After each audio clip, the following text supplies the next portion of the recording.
But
হ্যাঁ ওটা কিনে নিয়ে আসছে 6টা থাকে 60 টাকা খুব ভালোই লাগে ওখানে তেলে রিফাইনে ভাজলে রেডিমেড বেশ বড়টা খেলে আমি তো আমার জন্য তো একটাই অনেক ভালোই লাগে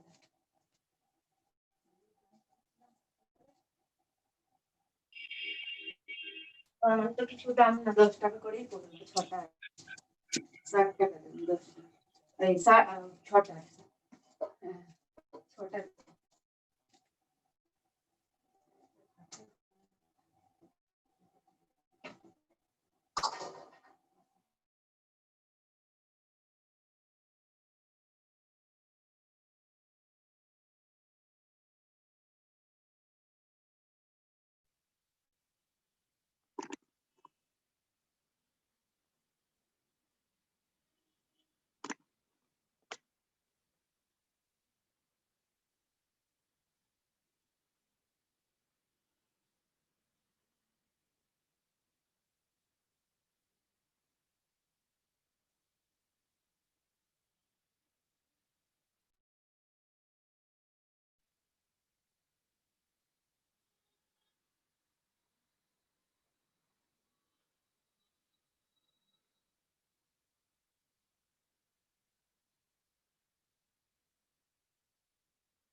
Good morning, madam.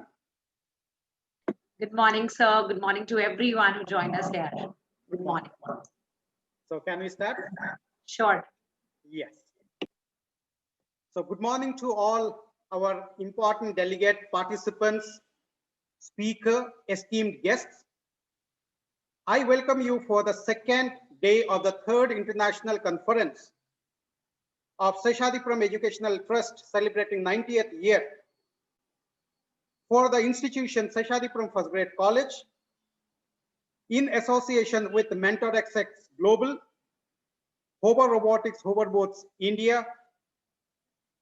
under the aegis of North Bangalore Science Forum, with collaboration with Karnataka Science and Technology Academy, Indian Institute of Science Alumni Association, and Research Foundation of India, New Delhi. We are privileged to host all of you for the second day, third international conference on confluences of technologies, AI, humanoids, biotechnology, nanotechnology, augmented reality, virtual reality, blockchain, cryptocurrency, robotics, automation, cybersecurity, and quantum mechanics. The word quantum mechanics, yesterday we had listened so beautifully from Vikas Bhattji. It was so wonderful. Physics, science, Indian ancient history, what not. And he was so in depth. So the moment, Nancy madam has correctly told, the more we ask him the question, more it will keep on unfolding. So really wonderful speakers we had yesterday. And day by day, as even Dr. Munishji has told, more we go into day 2 and day 3, we'll be seeing that, the more the feather, beautiful feather of like a peacock. When you see a peacock and slowly when the peacock starts spreading its wing, more beautifully it becomes slowly. I think by grace of God, our conference is also happening that way. And we are lucky here to have our first speaker for the second day, Dr. Nancy Juneja. So I'd like to introduce Dr. Nancy Juneja, who is the founder and director of RevUp Life Skills, co-founder of MentorX Global, and global head for MentorX Global Oman. Nancy Juneja, founder director of RevUp Life Skills and co-founder of MentorX. She is the one who co-founded MentorX in Ludhiana with a global vision to bring mentors and mentees together to address long-standing needs and providing skill development and hand-holding of the students, startups, partners, investors, financiers, SMEs, entrepreneurs, business, professionals, and corporate. Now MentorX is in India, Australia, Mauritius, South Africa, Fiji, Japan, Saudi Arabia, Nepal, Vietnam, and Singapore, and around 30 countries. Nancy Juneja conferred with the highest civilian honor, the Karambir Chakra by United Nations I Congo, born and raised in an educational family, running schools and boarding hostels since 3 decades. An educationist, highly acclaimed success coach, and leadership mentor sought by the numerous educational institutes, corporate and industries pan-India. She holds a bachelor degree in business administration from Delhi University, post-graduation in international marketing from Delhi School of Economics, B.Ed from Kurukshetra University. With 15 years of hand-on experience in key performance areas like management, administration, manufacturing, education, mentoring entrepreneurs, corporate employees, coaching startups, and providing quality skill education to the individuals, communities, to show the society with twin motive of providing skill development and research in rural and urban India, and setting the leadership modules for communities and individuals. So I further don't want to take much of the time because her profile is also so big that it goes around 4 or 5 pages. I feel privileged that instead of reading her profile, let her walk the talk she will be presenting, and will be glad to listen to her, and will be, because yesterday we have seen her student Avirat, the way she has mentored, and Avika, 5-year wonder kid, she is mentoring. So I definitely think when the younger kids can do that, I think the guys or the students of the age of 18 to 30, I think we can do it definitely with her mentorship. So over to you, madam. God bless you. Good luck. Please, the forum is open to you. Thank you so much. Deeply humbled always by the way you give your flawless introduction. It feels head high because of you, sir. And I'll say it is a privilege this morning, as it is the best blessing when mentor is introduced and recognized by the students all over globe. So definitely I'm proud of all the students I've mentored since 2 decades. They are creating the ripples of change, and they are definitely the nation builders. So good morning to each and everyone present here. It indeed a pleasure, to open the day 2 of the 3rd International Conference by Seshasdripuram First Grade College. It's immense pleasure and gratitude to Ashok Woody sir, Professor Shantanu Das sir.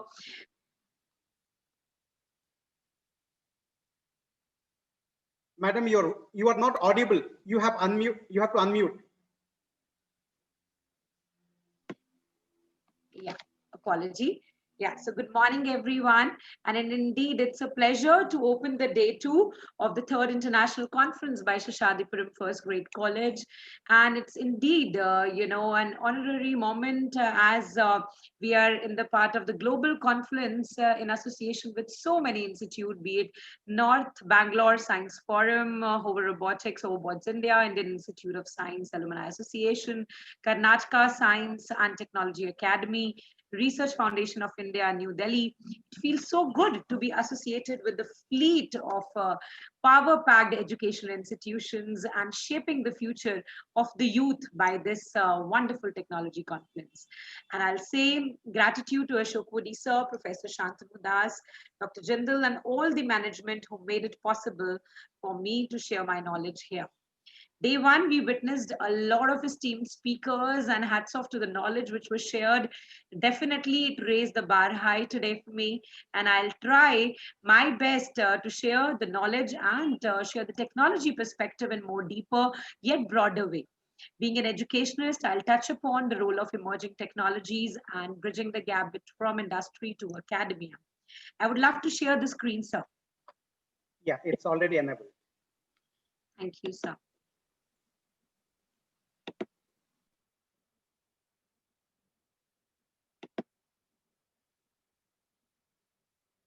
Yeah, you can see, sir. Yes, madam, we can see. Great, great. That's wonderful. Indeed, I'll say, talking about today, about the technology and how it is revolutionized. And after day 2, we have gained a lot of knowledge already. And today it will be different as, we are not just going deeper how technology is influencing entire sectors. It is transforming from technology, from industry to academia. We'll definitely talk about much about how we are facing the most volatile, environment as of now, and how we can use each and every tool of technology in our favor moving ahead. So please be with me, and I would love if it could be interactive session. We'll be, asking a lot of questions in between, and you're welcome to, fill your enthralling answers in the chat. So let's open the power packed morning. I'll say the future has arrived. It has always been. We all always strive for, infusing innovation some way or the other in our practices, be we are educationists, corporates, or professionals. But in today's world, I'll say, it is all the more welcome to Industrial Revolution 4.0. What we saw in Industrial Revolution, be it in 18th century, 19th century, 20th century, and now in 21st, we have evolved. We are evolving each and every second, not talking about 5,000 years ago. But if you remember, for all the people out here, Industrial Revolution is a fundamental change in the way goods are produced, from human labor to the machine. And since long, the increased use of technology, machines are invented, are replacing the human labor, and robotics is definitely ruling the world. As you see, from first industrial revolution in 18th century, when we had steam engine, weaving loom, mechanization, to the second industrial revolution, when we moved towards the automobile production in the 19th century, and then to launching computer and electronics in 3.0, and what we see now is all digital. The impact of internet revolution is blurring the physical as well as the cyber digital divide. And today we'll be seeing from the perspective of socio-economic industry, and we'll be sharing how are we empowering collaborations, empowering people, and how we can impact society bigger than the industry too. So let's just focus upon and move further. As you see journally, we talk about all the transition that we had, and not just in IT industry, in education, so on and so forth. It is happening in each and every sector. As you see, we are living through the biggest shift in human history. And as of now, you're experiencing what you've not experienced ever. The Industrial Revolution has multiplied our physical capacity. If you see, it's a boon to use the robotics technology and all that we discussed yesterday, be it artificial intelligence, virtual reality, blockchains, robotics, automation, biotechnology. Each and every tool of technology is helping us, enabling us to increase our physical capacity. The digital revolution is multiplying not just our physical capacity, but is multiplying our mental capacity. And when I say mental capacity, surely we are bound to think differently. We are bound to adapt to the normal course of living now, which we cannot move without being digital. We need to be agile, we need to be aware, we need to be adaptable. Only then we can move ahead with today's time. As we already seen, the digital revolution has multiplication, our social capacity, our physical capacity, our mental ability. Every factor of our behavior is changed. From the moment you get up, I ask you, how much accessible is technology to you? And not just from the moment you get up to the moment you sleep. The percentage of the technology devices which are enabling our day is just shoot up. I would love if you can write in the chat, what is the percentage you are connected to the technology devices throughout the day, be it any form, be it electronic, be it domestic use, be it for your business, and now from the new norm of work from home, how well we are using technology. We'll be seeing many aspects which a layman also can relate to today. So definitely the behavior has already changed. You can keep putting your insights in the chat. I'll be reading side by side. And I'll say,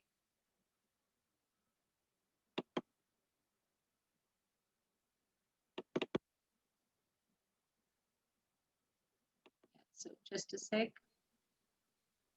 So basically, it is definitely the need to reframe our own behavior to reframe our enterprise today. So behavior has already changed. What is our virtual reality is becoming our physical reality. It used to be vice versa earlier. And as you see, in each and every sector, be it online food delivery, two-wheeler rentals, furniture rentals, co-living, everything is digitalized today. IT, education, pharma, it is not just some of the sectors in which technology has enabled, a smooth functioning, but each and every sector, you just pick it and it is there. When we say transforming, it is transforming the way organizations are understanding, creating, and capturing the value. Everything is changed because we are changing, we are adapting to the new age technology. As you see here, I ask you how long it takes to reach masses today. How long it take to reach 50 million users today. What you see here is definitely are the social media channels that we all are into, be it YouTube, Twitter, LinkedIn, Facebook, radio, any of the things. And yes, with just the click on my phone, I am reaching masses, 50 million users in some time.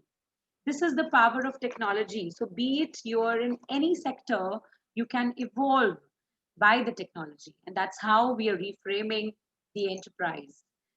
Today, I'll say that the question is not just on the smooth functioning of the business. Today, the question is to the survival instinct of any form of work, be it education, be it industry, be it manufacturing, be it any form of work. It is we who have to reimagine how we need to conduct the value chain, how we need to, impart the knowledge. That has to be the need of the hour. In today's world, there's some of the businesses, in past 5 months, which were already doing very good. But in today's time, due to the volatile environment, we need to update ourselves according to the present situation. We need to put certain things, bridge the gap, even to see back to the zero and start our survival instinct.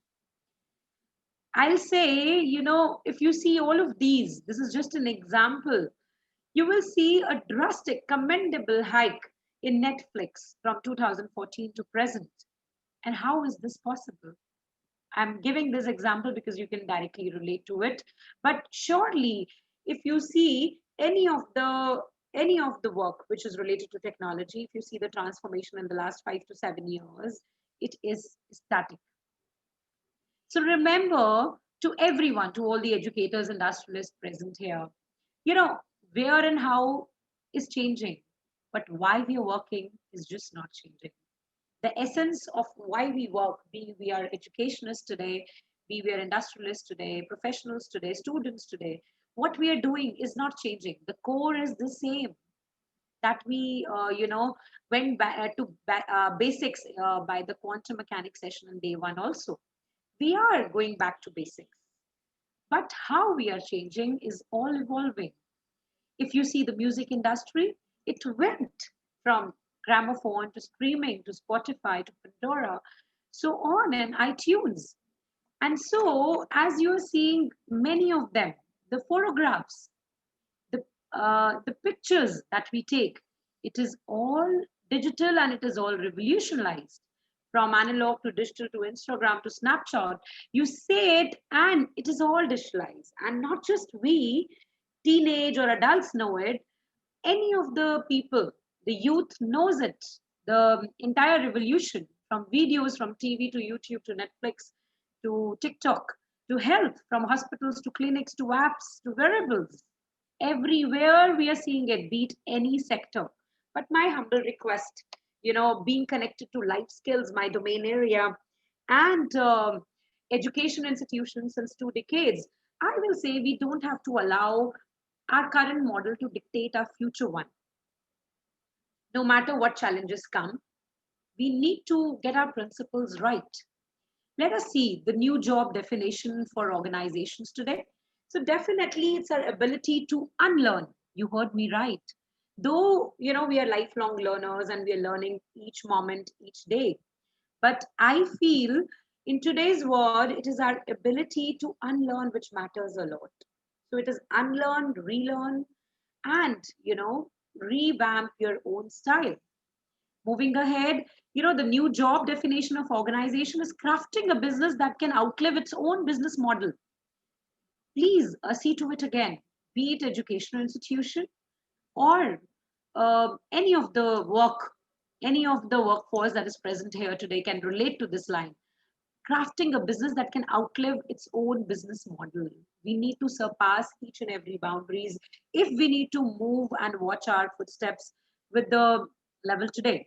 And so the big question is whether we act to be where we are, else we get ready to where we would anyways be. Nobody expected the present circumstances as they are. We never knew in our wildest dreams that probably 5 to 6 months or a year ahead, our course of actions will be completely changed. And whatever businesses we had, the universities, schools, educational institutions, the corporates, maybe we thought that it could not be 10% revolutionized and technology cannot be adapted, but it is happening. It is happening. We are on the edge that do it, innovate or evaporate. So we're not left with any option. So yes, the big question is choice is just yours. Kudos to all the participants here who are listening it, because somehow it is not, listening just to the speakers who are coming here. Somehow while we are talking here, you are brainstorming as what next I am thinking from my point of view. While I'm sharing my story here, it is on behalf of each one who has to innovate now, who has to think that I am ready for the next level. As we've already discussed, the fourth industrial revolution, I'll say the industrial revolution comes with the intelligence. So once we correlate, there was time that being an educator, I used to even tell upon the 4 aspects of human development, be it EQ, emotional quotient, SQ, social quotient, PQ, personality questions, and CQ, creative question. But now, if you see this slide, this is a wonderful slide that you see. It is the 10 aspects of the intelligence which is needed as per present. And if you see, we have connected it to heart, soul, body, mind, morals, values, philosophy. No matter however we talk about technology, I repeat again, we need to be back to basics. We need to be deeply connected to our roots. We need to understand where we're coming from. And yes, ethical intelligence, contextual intelligence, emotional intelligence, inspired intelligence, physical intelligence, entrepreneur intelligence, strategic intelligence, ecosystem intelligence, ethical intelligence, transdisciplinary intelligence, so on and so forth. When I take my sessions in the campus to corporate sessions, which I'm known for in universities, trust me, when the students rate this, out of 10, I tell them in home exercise, and I tell you also, be it at any stage of your life, just rate yourself in these intelligence and see, as we have the 4 wheels of the car for smooth functioning of a car, these are the 10 intelligence patterns we need to know upon. Unless and until we pay heed to all these intelligence, we are not able to, match footsteps with the industry 4.0, with the updated technology. So another task for you, you can do side by side too. Rate yourself out of 10 in this. It's not for me. I need not to know the scorecard because I feel you yourself are your own critical evaluation. You're the best critic. So just see where we need to bridge the gap. We need to unlearn and understand. We need to introspect, reimagine opportunities. We need to rewire ourselves first, only then we can go and empower the world outside. And we need to reconfigure our own firm. I hope it is clear, and this was just to set the memento of explaining the paradigm shift which has happened now. The technology conference ever might be happening earlier, but the level of which we are doing it now is amazing.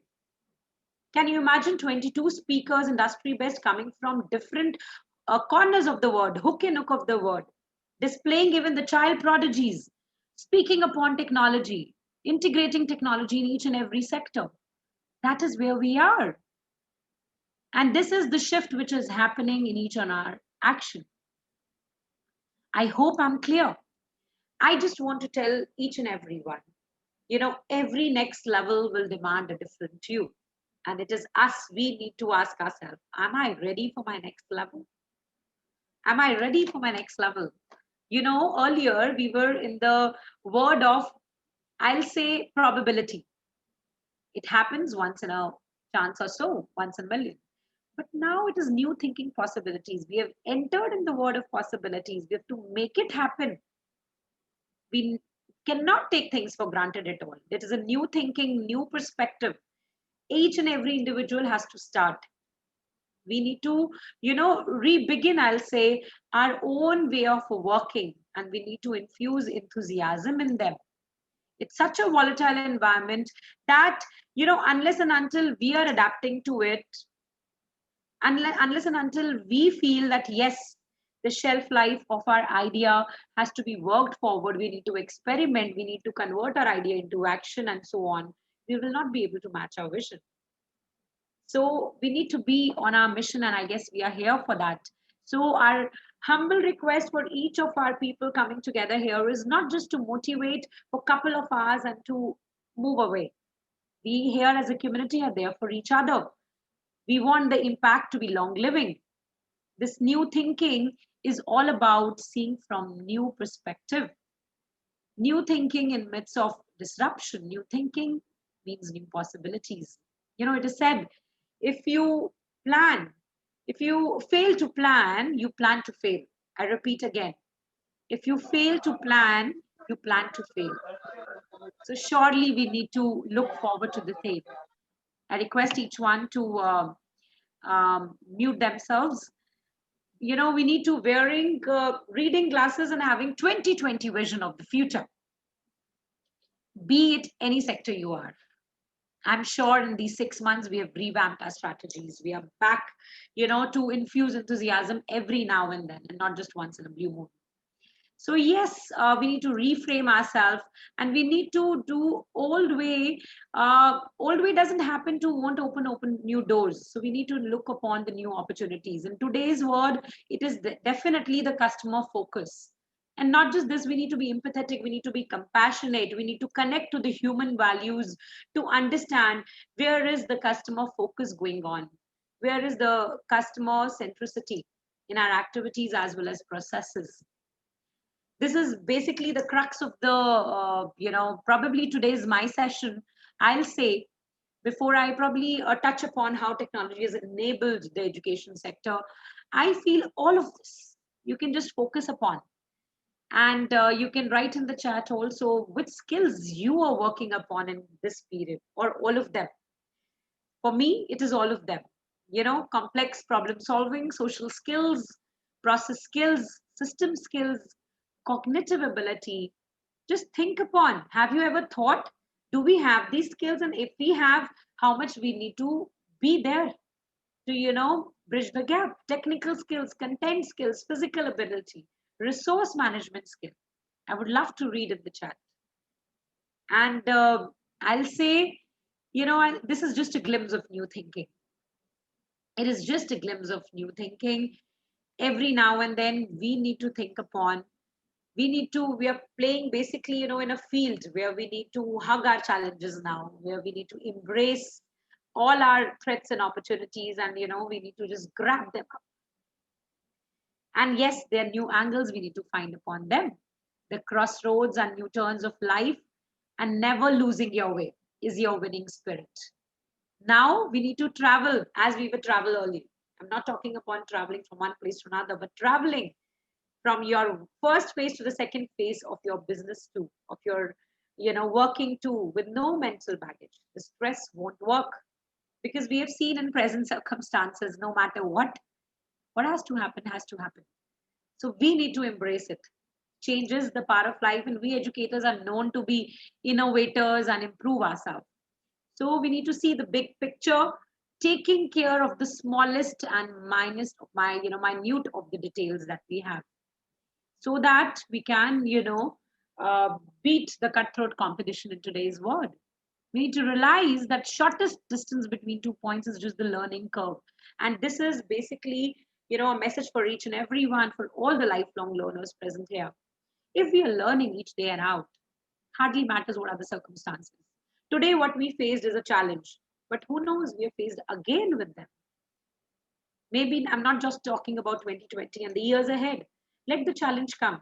If you know how to, um, stay high on your learning curve, you can embrace all the challenges of the given period. And you all know how technology is impacting the world. We saw in the music, we saw in the video, we saw, coming from radio to telegraph to camera to personal computer to laptops to iPads. We see my 3-year-old daughter using the iPad to a 75-year-old also using for their own education and other purposes. So life is this. Technology has enabled each and every sector, and it is there. But at the same time, there's something I want to give a message here. The disruptive future is here to stay. And we are reshaping our future with our present today. For all these team participants, ladies and gentlemen who have joined here, this future is, irreversible. It is everywhere, but we need to leverage it with clarity, confidence, compassion, collaboration, courage. These 5 C's are so important in today's world. Being the life skills expert in all these colleges, I tell to each and every one, be it any subject domain area, you must be specialized in each and everything. Unless and until you have these 5 C's, clarity, confidence, compassion, collaboration, and courage to bind it all. That is what is needed to embrace the future. I'll say how we work is all changing. What is not changing is why we work. The enthusiastic, the excitement, the curiosity in our work should be the same, no matter how we work is all changing. So, technology levels are playing field for everyone. So who are we?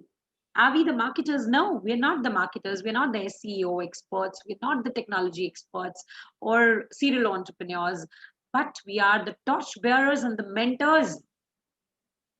The responsibility of the nation builders, the citizen of India, is probably on our shoulders. The experience is only what makes you relevant. So definitely, apart from this learning, we need to experience what we have learned here. We need to try upon different ways of working and infusing our system. In today's world, I'll say in education industry, it is big time IT is transforming the communication, the way we communicate within my school, my institute. I feel everyone in here can relate to it. The way we have connected our alumni association, we've already doing it. But now it is all changed. The way we are accepting our new admissions, ongoing students, recruiters, the placement agencies, everyone, they were all welcome in our campus earlier. But now IT has enabled the communication and it is so easy and we're loving it, isn't it? If you see the future decoded and the new age millennium, academia and industry, everything is being, technology is resurfacing.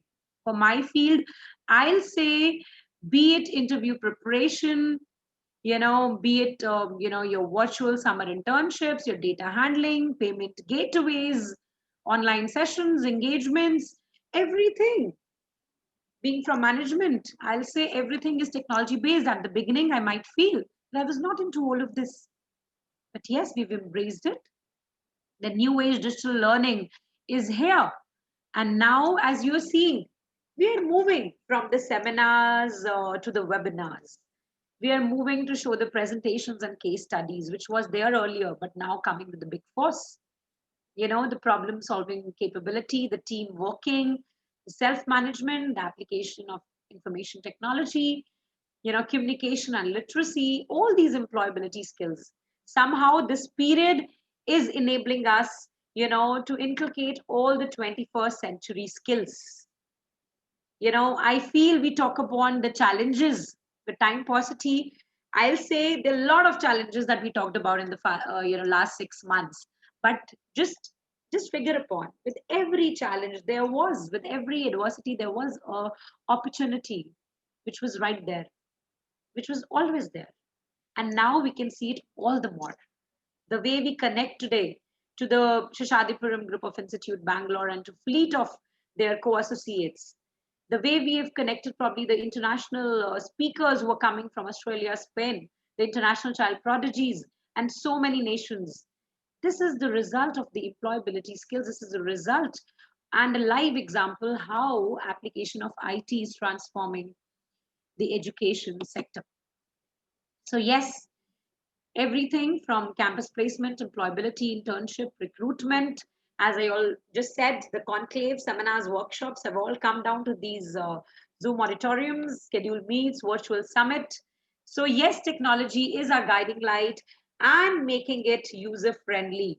It is definitely making it user-friendly. At the same time, we need to be watchdog of our action. We need to be watchdog of our actions because we need to revamp our, enterprises architecture too. Because of this. It is a deep way. Because, when we are talking about technology surfacing the changes, we need to enable the architecture also regarding that. So it's a deep work we need to do now, which will definitely help us in the years to come. And that always comes down to how well we engage with our people and processes, as rightly said in day one. It all comes down to your people dealing. It all comes down to how good your processes are, so that no matter any challenge come or any new technology you introduce, you're able to embrace it within that structure. So, so let me just.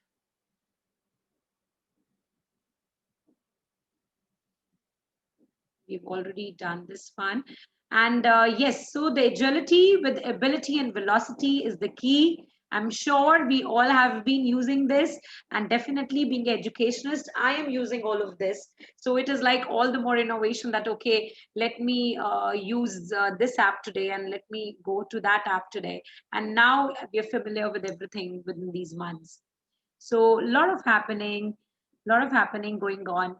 And I'll just say that, while technology is revolutionize everything, HR revolution, it is the time for rethink, reimagine, refactor, reinvent, reboot, revamp, and re-energize every way.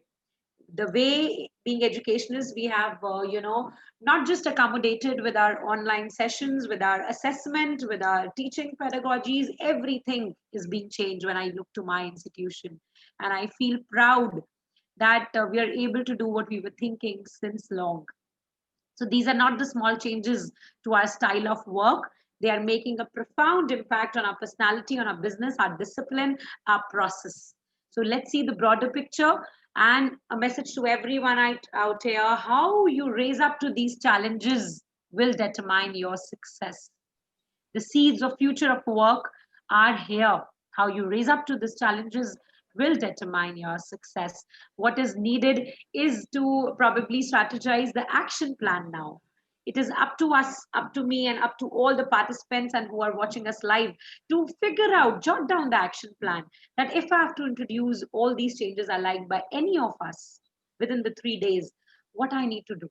It is not just attending the conference, not at all. It is like action, getting to the action. I'm available for the QA too, and you're most welcome to reach anytime you want to.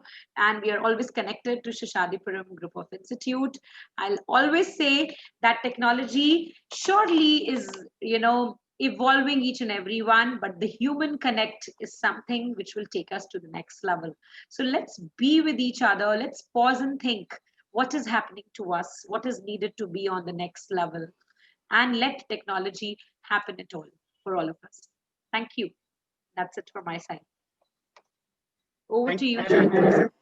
Indeed, it was so wonderful that the way you have given the touch from humanity to technology, and no, whatever we speak about you, the way you have mentored, and you have been mentoring the corporates, higher education institute faculties, young kids from 5 to 70, the word as you told, 5 to 70, and no, your 5-year daughter till the 75-year using the technology. So really, technology is the one which probably connected me, you, and Jindal sir. So this is how the technology, is playing a major role. We do understand that at this present juncture, we keep on telling people that ye nahi karna, don't do this, don't do that, technology is not good. But we should understand, when Einstein produced, or Einstein discovered that E is equal to mc square, he never thought that auto hand will be producing the atom bomb, or the atom bomb will be dropped. So everything has a positive and negativity. A matchstick can light a lamp for the worship or the prayer. The same matchstick can be used to burn, devastation. So we should judicially use, I repeat that we should judicially use the technology for the positivity. Like yesterday, again, it comes back to Vikas Bharji, that always be positive, think positivity, take away the negativity. And classical example is that Valmiki, who has written Ramayana, he was a dreaded dacoit. He couldn't pronounce Ram, so he was used to give the reverse of that Mara. And the moment he started uttering that word, it came back to Rama. So from negativity, we have to come back to the positivity. And you correctly told, technology, humanity, positivity, all if we connect and give a positive touch, definitely we can do wonders and we can see a better society. Thank you, madam, so much wonderfully. We thank you wholeheartedly on behalf of 90 years Institute Seshasdripuram Educational Trust, Seshasdripuram First Grade College, North Bangalore Science Forum, Mentor XX Global, Hover Robotics Hoverboats, Indian Institute of Science Alumni Association, Karnataka Science and Technology Academy, Research Foundation of India, wholeheartedly for your gracious time. And in spite of your busy schedule, I could see that you are involved in so many activities, and you keep on updating that you have taken out your precious time to address all of us and our young minds, to ignite them. That's what APJ Abdul Kalam's ignited minds. So minds are there, young minds are there. You have given the ignition to them. Like a vehicle, everything is there, but if it doesn't start in the morning, the engine doesn't start, then there is of no use, how beautiful it may be. But you have given that ignition. Thank you so much for your kind words and inspiration. Wholeheartedly, thank you, madam, so much. Thank you. Thank you so much. I feel it is real summit like this, real people like you who are shaping the future. We all are doing, and we are deeply humbled to be connected to you. Thank you. Looking forward to for a power-packed day. Thank you, madam. That was really a very powerful session in the morning itself, and that's a wonderful start of the second day by none other than Dr. Nancy Juneja, and that's Dr. Shantanu Das from Seshasdripuram First Grade College, Newtown, Yelahanka, Bangalore. Wow, wow, wow! What a coordination! What a session! It's really, really amazing. So I'm indeed mesmerized, ma'am, Dr. Nancy Juneja, the kind of information, the expertise, and the intellect you have shared. I know you carry decades of experience behind you, and it's been altogether 11 years that you've been sharing the life skills, the technologies, the future with the upcoming generations. So you are the torchbearer. You are the one who's shaping the futuristic kids. And we are indeed grateful that you have taken this on your shoulder and you are carving a niche out of the upcoming generations. So that's really, really, really wonderful, ma'am. And we are looking forward much more together, as you are the visionary. You are the co-founder of MentorX. You are the one who planned this, who made this happen. And you are now doing wonderful with your being the global chairperson of MentorX Women as well. So as yesterday, I could see how on the Women Equality Day on 26th of August, how wonderfully you even steer the Women Empowerment Summit, women, the catalyst of change, and the women, the leaders of the future. So I'm so glad that you are carrying the chariot for the women towards the future and creating future leaders in the women as well. So wonderful. So thank you, Dr. Nancy Juneja, for all your wonderful Thank you, initiatives. Dr. Jindal, always for backing us. You are our inspiration. You are the rock solid support for all of us. Thank you. Indeed, grateful to you. And now, wow. Now, none other than we have Miss Dr. Dilip Nankyolkar with us. And we are indeed grateful that Dr. Dilip could join us. He has spared his precious time for us. And you know, he's such a wonderful gentleman, a thorough gentleman, a man who belongs to the League of Extraordinary Gentlemen. We just texted him on the WhatsApp and we said that there is a summit going to happen and we would love to have you as our keynote speaker. And he immediately accepted our invite on just one single text. So thank you, Dr. Dilip, for joining us. And as you can see that Dr. Dilip carries decades and decades of experience, the expertise. And today we are blessed that he's going to share his golden nuggets, his words of wisdom with us. And it's always a blessing and it's a privilege to have Dr. Dilip on a platform on Confluence of Technologies, whereby we are discussing artificial intelligence, augmented reality, virtual reality, IoT, blockchain, cryptocurrency, nanotechnology, biotechnology, quantum mechanics, and none other than, last but not the least, cybersecurity to keep us safe. So we are blessed. Thank you. With wholeheartedly, I welcome Dr. Dilip on the platform. And I would really request Dr. Shantanu Das to kindly take it forward from here and please introduce Dr. Dilip with our guests. Thank you. Thank you so much, Dr. Munishji.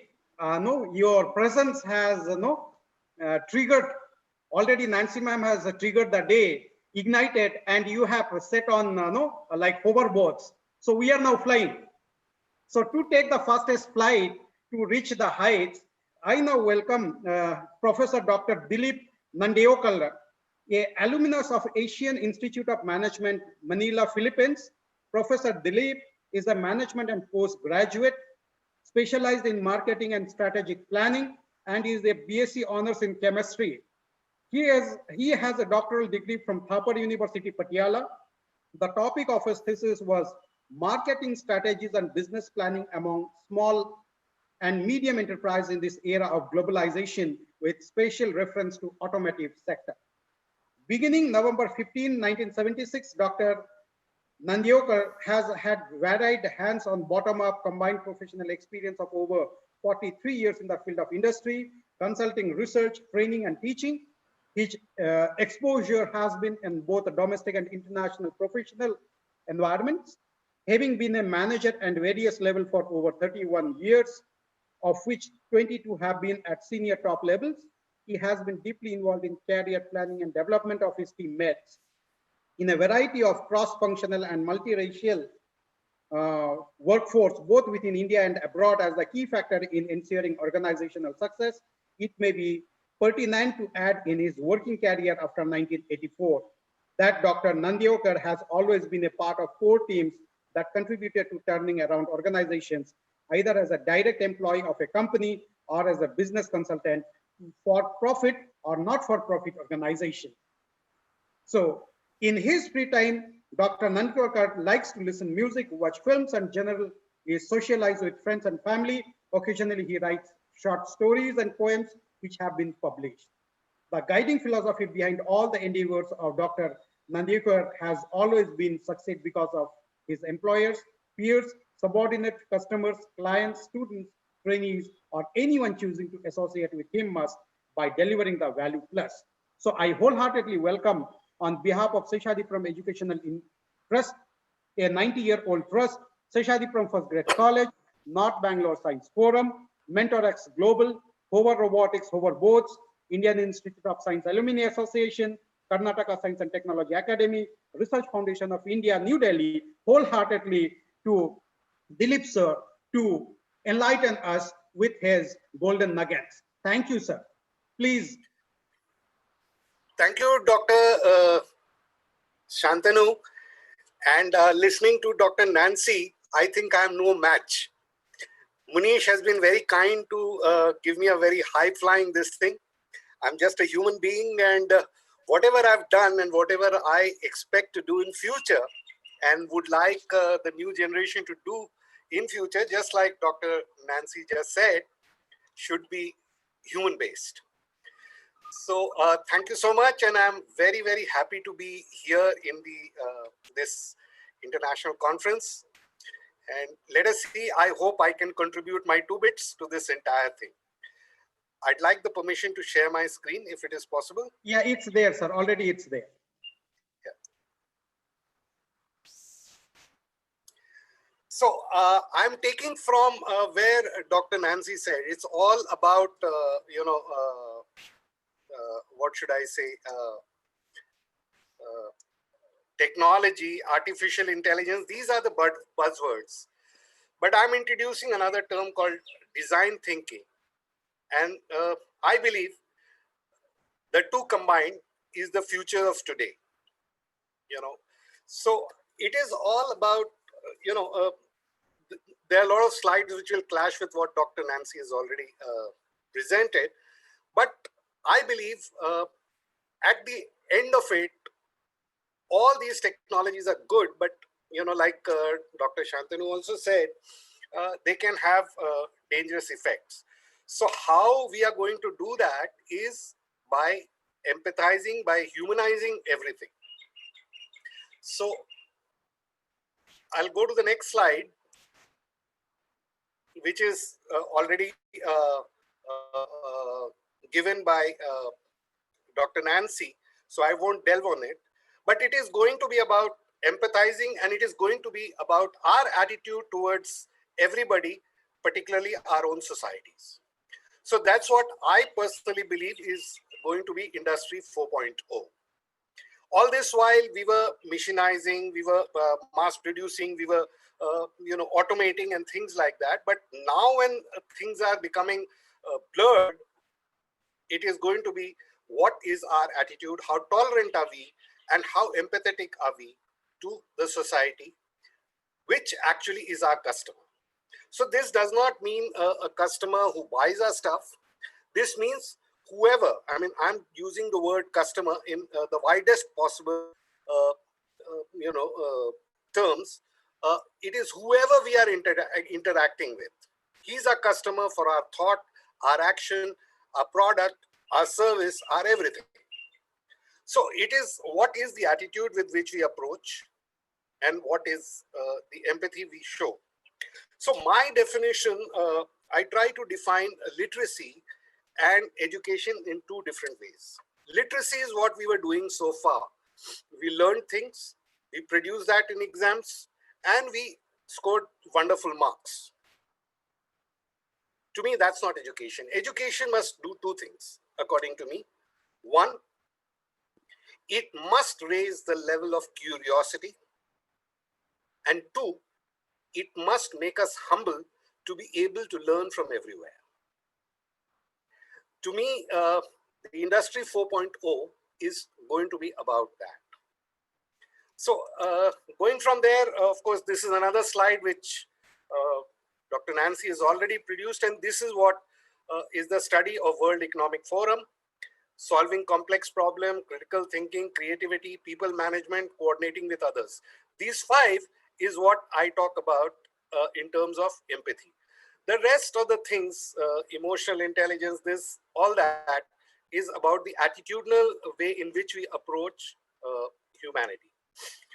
So design thinking is basically making people want things. From there, we graduate to making things people want. And there is a big difference. We have to realize that we now are going to create product, service, any kind of offering, which is not just like how earlier in the marketing classes we were told needs, wants. It's not that. It's about creating a thing where sometimes the customer is not able to tell you, but there is a element of desire which is latent within him. And that discovery is what design thinking is all about. So what it is and what it is not. So design thinking makes the presentation. Now, presentation does not mean a PPT presentation, but how we are able to offer the thing. What are the ways in which we are able to offer things to the customer? Again, customer is in the broadest sense of the word. What are the the backgrounds that we take into account before we make the offering, and how engaging can be. Now, many of the things that Dr. Nancy just spoke about were easing the thing and therefore getting us kind of addicted to it because of ease of doing it. So how engaging can we make? Okay, as we go along, we will discuss a few examples as well. And then what can we do to capture the attention? So it can be in any order that you choose. Now we are talking of design in the broadest meaning. Some people think that designing is just visual. It's not. It's a complete set of offering that goes, which actually translates into an experience. So technology is a big help. Yeah, is there any question? Is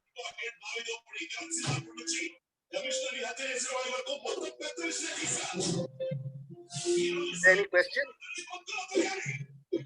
Shantanu sir, can we mute Ashwini ji's mic, please? Shantanu sir? Done. Thank you. Thank you. Sorry for the interruption, Dr. Dilip. Yeah, no problem. No problem. Thank you. So here it is, a younger version of Dilip Steve sir, Jobs. Dilip sir, 1 second. Yes. I request all the participants to kindly mute themselves till the session ends. Then you can unmute yourself to ask. Please don't interrupt in between. Thank you, sir. Sorry for the interruption, Dilip sir. No problem. Here is a younger version of Steve Jobs, a guy who founded Apple, was kicked out of that and came back again. And you saw the graph of this company going up and down. And he says design is not just what it looks like or feels like. Design is how it works. See, this is a very empathetic statement where he's trying to say that how will it work for the customer? How will it help the customer resolve some of his, big and small problems? So this is where technology can help us do things better. So everything is designed now. So we have got now motors which have a start-stop kind of a situation. We want lower emission because we want to protect the environment. To make it affordable, we want lower taxes. And of course, there must be affordable driving pleasure. Now, Dr. Nancy also spoke about renting two-wheelers, in fact, renting cars, etc., on per hour basis or pay-per-use basis is now coming slowly and gradually into vogue. In fact, COVID-19 has made that even more urgent. Okay, so this is what designing is about. When you are designing a product, it's not a hard product or hard service. It's a complete, bouquet of the things that make people want to use it. So like take, for instance, a service situation where even my insurance broker now uses design because minor car accidents, there is a stress. I want to get rid of that scratch and there is a very confusing paperwork. But now he could very easily introduce printed stickers where I could just tick mark and give it away. And therefore, the experience is more pleasurable.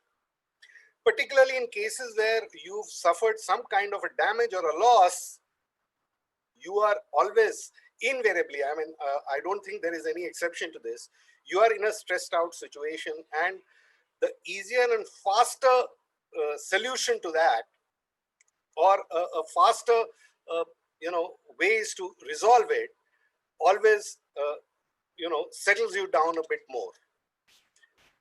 So we have moved from thinking for ourselves as designers, thinking of ourselves as design thinkers. The world has moved over the last few years. Design thinking has caught on, and technology is being used to do that. Okay, so earlier we were designing a product, we were designing a business plan or a business model. From there, we are now becoming a design thinker where we are empathizing, we are thinking from the other guy's shoes.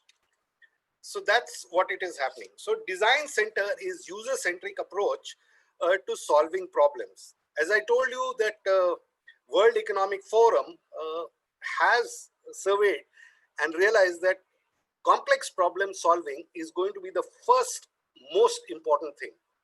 Dr. Nancy also spoke about it, and I'm grateful that I can just reinforce what she just said. So actually design thinking is less about thinking and more about doing. You know, it's not that you sit down and plan in your head, but get down, dirty your hands and start doing things. Design thinking is about reiteration. So you start doing things and start anticipating the discomfort or the problems that your customer might face. Okay, this happens even as I'm talking to you. I probably may have done some design thinking to try to be more understandable, more amenable to what I'm saying to you. So that's what is design thinking all about. And this has 4 major pillars. The first is it has to be always people-centered. So when I say people-centered, it is not only the customer, it is a whole team. I'll give you an example. When I was working for an automotive battery manufacturer, in fact, they are battery manufacturer, we came up with a product. At that time, it was not there. You know, these are automotive batteries which were black, or later on when polypropylene came, they were white. We realized that there was no excitement because battery is probably the only part in a car or any vehicle that when it fails does not make any noise. Okay, so it is something which is always hidden. You hardly look at it. So how to add excitement which the colors which the customer might like. So I'll, with due permission, I'm going to be slightly obtuse about this, but we realize that most of us try to wear colored undergarments. Now, I'm sorry, but I'm using this as example, but this is exactly what we did. And this was the part of the design thinking that was done. Now, why do we do that? No one is seeing it. And even if it's slightly torn, it doesn't make a difference. But what happens when the strap breaks? Okay, so it is people-centered and we wanted people to get a high. And therefore, we designed something which was a colored battery, and we clothed it with so many other conveniences. For instance, no question asked warranty. So you bring the battery, and even if it is failed because of your problem, we never questioned it, we just simply gave it to you. So the idea was to make it easy. Creativity came when we designed. Fortunately, my boss, who was the head of marketing at that time, was an artist, and he could realize which colors would relate to which kind of battery, and therefore creativity came. What would be the shape? Would the shape be just a square, or would it be oblong, or whatever? All that was put into the thing to make people feel that this is upgrading them, this is giving them a good feel. Obviously, when the hands-on experience part came, the people-centered and hands-on were together. Our MD called meeting of not only the production people or the marketing people, but selected people from every department to come and throw in his 2 bits. We also called some customers who were regular with us to throw in while we were trying to design this. So we started working. We did not say that, okay, we will conceive it, R&D will do this, nothing. We started, we dirtied our hands from day one. So R&D was there, marketing was there, HR was there, production was there, customers were there, everyone. We all started creating with cardboard boxes how it should look. And then obviously, as we went along, we first learned from these people. Then when we were testing, we made changes. When we launched the product, we again started testing, and we again iterated, reiterated until we reached perfection. Now, the net result was that I was looking after Western India at that time. And the net result was that we were expecting to sell only about 200 batteries in the city of Mumbai. You would not like it, the demand and the bookings alone. I mean, we got 200 batteries and they were sold out, and bookings alone crossed about 1,200 in Mumbai city alone, which by any standards supposed to be very good even today. This I'm talking about is a few decades ago. So that's what are the 4 pillars of design thinking. So people center in need or want to do, their motivation and the problems that they are facing. So the motivation part is what I was trying to talk about. Often the customer is motivated to do something, but he is not able to express himself. Now, these are insights which needs to be captured sometimes by marketing, sometimes by the after sales service people. All these people need to capture this and build it back into the offering that they are. And as I said, it's all about empathy. Obviously, creativity. Now, the issue is, take the example of iPhone. There are phones, there was a BlackBerry and so many other phones, smartphones that came. But the creativity of iPhone made it a popular choice, and it remains so today. Okay, even when it is one of the highest cost phones. So that is what it was, and that is what that particular standard Furukawa, signature series was all about. And as I told you that we started hands-on, we started doing it from the day we first met with the idea, and for constructing. We started making a prototype, we got people to touch and feel the thing, etc. from day one. Because it is, to do anything, it is essential to fail. You don't succeed first time. And whoever says he succeeded the first time probably is making a mistake. I think Einstein also has been talking about it. I'm sure Professor Shantanu would be able to tell you more about it. So experimenting, trial and error is going to be the key, and is the key already. Now, this is what I mean, that we understand the new difficulties after we have created something, then recreate, and then again learn. And this cycle must keep on going even when the product or an offering is launched. For simple this thing, that if after I finish this particular webinar, I must sit down and look at what I missed out on, or what I could have done better, or how I could be more amenable to your receptiveness. So that's what I would look forward in the chat. Now, Google has, of course, designed already what is known as a design sprint. So it is what you ideate, you build, you launch, and you learn. You learn by testing, prototyping again, go back to the idea, and this circle carries on. So it's a perpetual cycle that must be there. And that's why you have several versions of products coming out, version 1, version 2, and so on and so forth.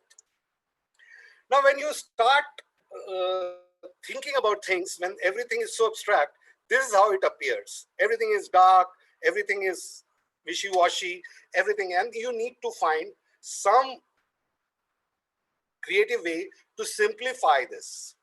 And that is what design thinking is going to be all about, particularly when you think from the other side. Now, how do you apply this design thinking in your business, in your technologies? This is an important issue, particularly now when technology is making things go at the speed of light. I mean, Dr. Nancy just talked about agility, ability, and velocity. These 3 things are going to be here to stay, or are already there. It's already there, and now we must, like Corona, begin to live with it. So there you go. First, when can design thinking be helpful? I mean, we must know what are the issues that we can solve with design thinking and what we can't. Okay, so that's what we will look at. First, where the problem is not fully defined, and even the solution is. Take the case where automotive battery, the problem was not really defined, and the solution too. We wanted to upgrade the customer. We wanted him to feel good about himself. But we did not have a solution. So we first defined the problem as saying that, okay, though this is something which really the customer does not notice, and nor does it give others a feeling that he has upgraded, but there was something known as an internal desire to have it differently. Okay, so that is how we introduced color. That is how we slightly varied the shapes, because we can't do much about the shapes because there is only one compartment where the battery can fit. Now this involves taking risks. It could have failed. We may have gone wrong, but that again is an issue where we would have need to go back to our drawing boards and reconstruct. It was not to give up. It was to look at. But however, it worked the first shot. And after that, now you have a plethora of colored batteries from almost every company. So not every problem is going to be solved by design thinking or many of these things. Yeah, of course, from technology, a lot of things can be done fast, but design thinking issues cannot be solved there. For instance, if you are going to be taking over a local competitor, then you need to look at the financials. You look at the board that is there.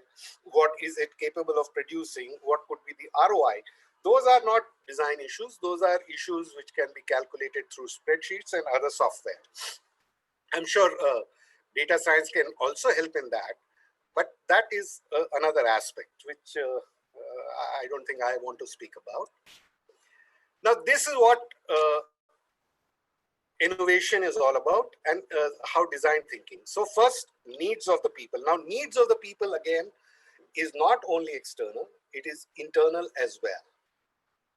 Okay, so if there are shortcomings internally, they need to be either changed, or then you have to work within it.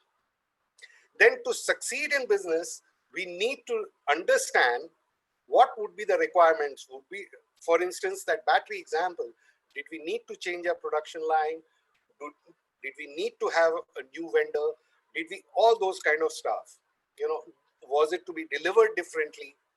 Another example here was, if you remember, there is this product called OnePlus, these mobile phones. Now, their delivery system was a very creative one, where they actually tried to upgrade the customer by saying that you cannot go and buy it in the open market or even through the e-commerce site. You could only buy it through an invitation.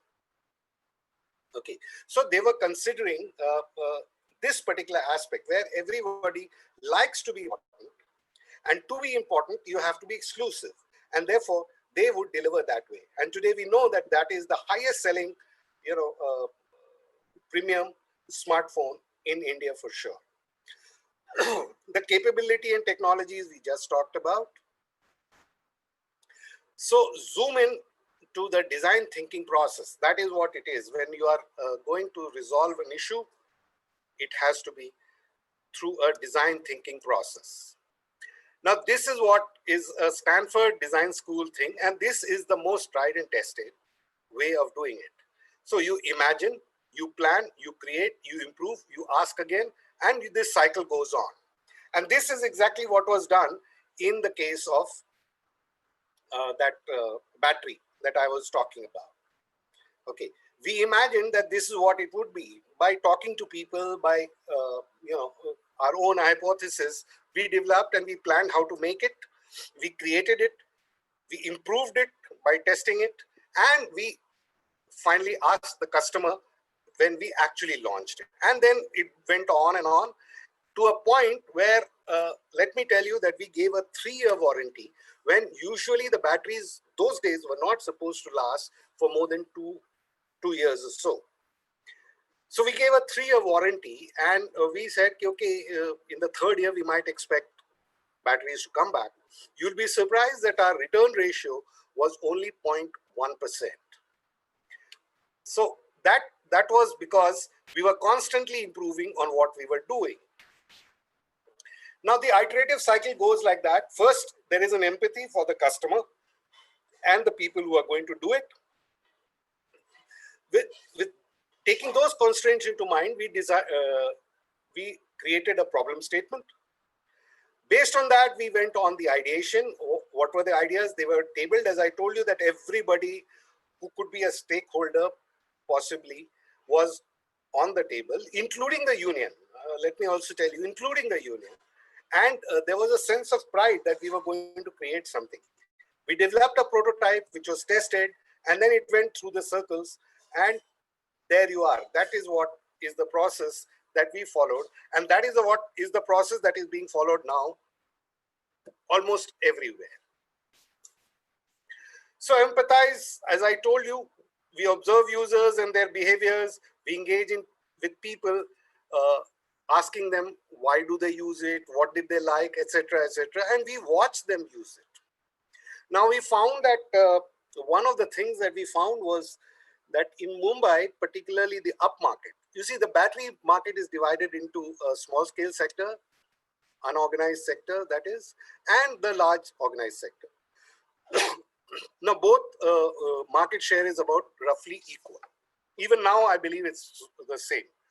So the organized sector where I was would naturally go for people who owned cars and who were rather well-to-do. And there were two categories. One where they had chauffeurs in Mumbai, and the other where they drove themselves. So we realized that in both the case, the aspirational value was upgrading. Okay. In the chauffeur-driven markets, we could only upgrade by saying that, okay, now this is. So the appeal was, here is an offer coming from the managing director of my company to the managing director of another corporate company. The message was upgrade. Okay. And then we watched how the customer reacted to that. And next set of communications, which was also part of the design thinking, went about like that. So the empathy was the key factor there. We defined the problem, the use, the needs, etc., etc. I need not speak about it much. We ideated also, creativity went, group synergies went, and separate the generation and evaluation of idea to give imagination for it. So the idea generated and the ideas being evaluated were kind of kept at arm's length so that we could passionately speak about it. We could, we had the freedom to be able to be critical about anybody without, any bad blood between us. And the whole thing therefore shaped into something beautiful. Then prototyping, of course.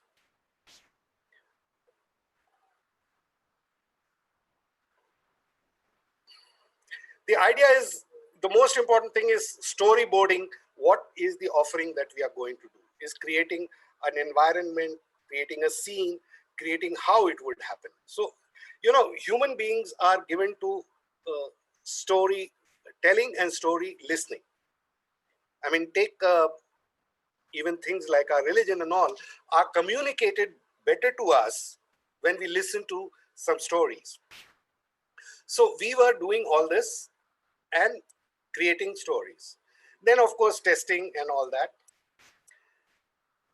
So where creative thinking or rather design thinking comes from, if you always do what you always did, you will always get what you always got. And that is what was the problem. I mean, there was a competitor who held 90% of the market when we held 3. By the time we introduced this and 1 year down the line, we were about 33% of the market, eating largely from that major competitor. Okay. So when engineers use design thinking, now engineering, is very high tech, 2 + 2 always makes 4, etc. When that gets, combined with design thinking, when that empathy, when, some little emotion comes into it, then the impact is extremely huge and it's explosive. Now this, whether we get technologies or we don't get technologies, is a guiding feature. anything that we do, if the logical side, or the left brain and the right brain come together and make an offering, it works. And it has been known to work every time, 9 times or 10 times out of 10. So that's what it is. Now, if you have worked in tech companies and you are a high-tech engineer, you will realize that you would be talking about how you created the products and all. And despite the product being excellent and absolutely out of this world, it eventually has become a technical disaster. 2 examples, one from India, or rather 2 examples from India. One, I worked for an electric car company called Reva, and you won't believe it, at one time it was the largest manufacturer of electric vehicles in the or electric cars in the world. And the number of patents that car had was not funny at all. In fact, the person, I will even name him, Mr. Chetan Maini, was a technology genius. But we all know Reva unfortunately hasn't worked. Okay. The other example from India is a very recent one, Nano. It was Tom. It again has several patents to its credit. Somewhere along the line, it forgot to empathize with the customer, and it was a commercial disaster. Going to the mobile, this thing with one of the first smartphones, and it was fashionable at one time to carry BlackBerry. Where is it? What happened?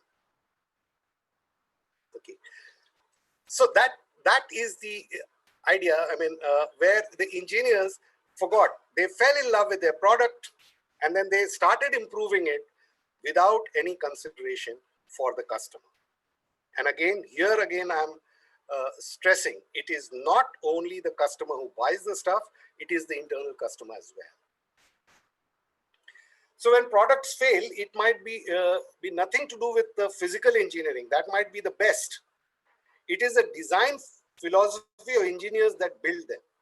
It is how they think, how they empathize, that will make all the difference.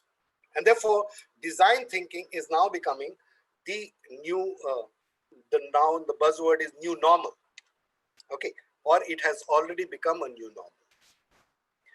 So design land brands are dominate the digitized modern economy, and engineering giants of 20th century, where are they now? No one knows. Okay, many of them, IBM, you talk, you name them and they are not there. Okay. So design engineering, of course, I mean, all this is too long. It produces better product for next customer, not the one you just lost because the product wasn't up to the scratch.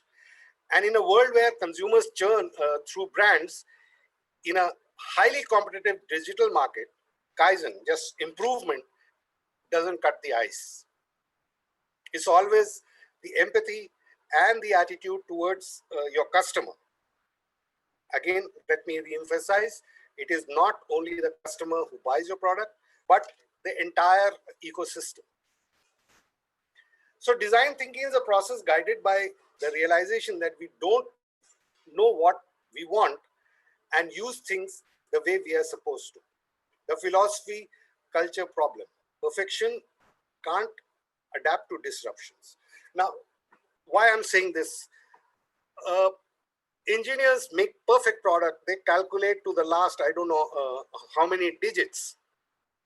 Okay, and today, sciences and the software and technology exists where they can go to n number of digits and they can be that accurate about it. However, the human being and the human society is not about that accuracy. So if you want to disrupt, you have to be human, you have to be empathetic to these kind of issues that exist within our society and the world at large. So here are 2 examples. One, way back, Dr. Nancy also talked about cars, where if people had asked, if I had asked people what they would want, that time they would have said faster horses. But he created a car, and Ford, though not the people who invented the car, but are the supposedly the pioneers of the automobile industry. And Steve Jobs, he is clear that it is not the customer's job to say what they want. It is our job. It is how we design things to suit their needs, not that which are expressed, but that which are latent. So gathering insights becomes a very important issue for the customers. I was working for a government-owned tire company based out of Mysore.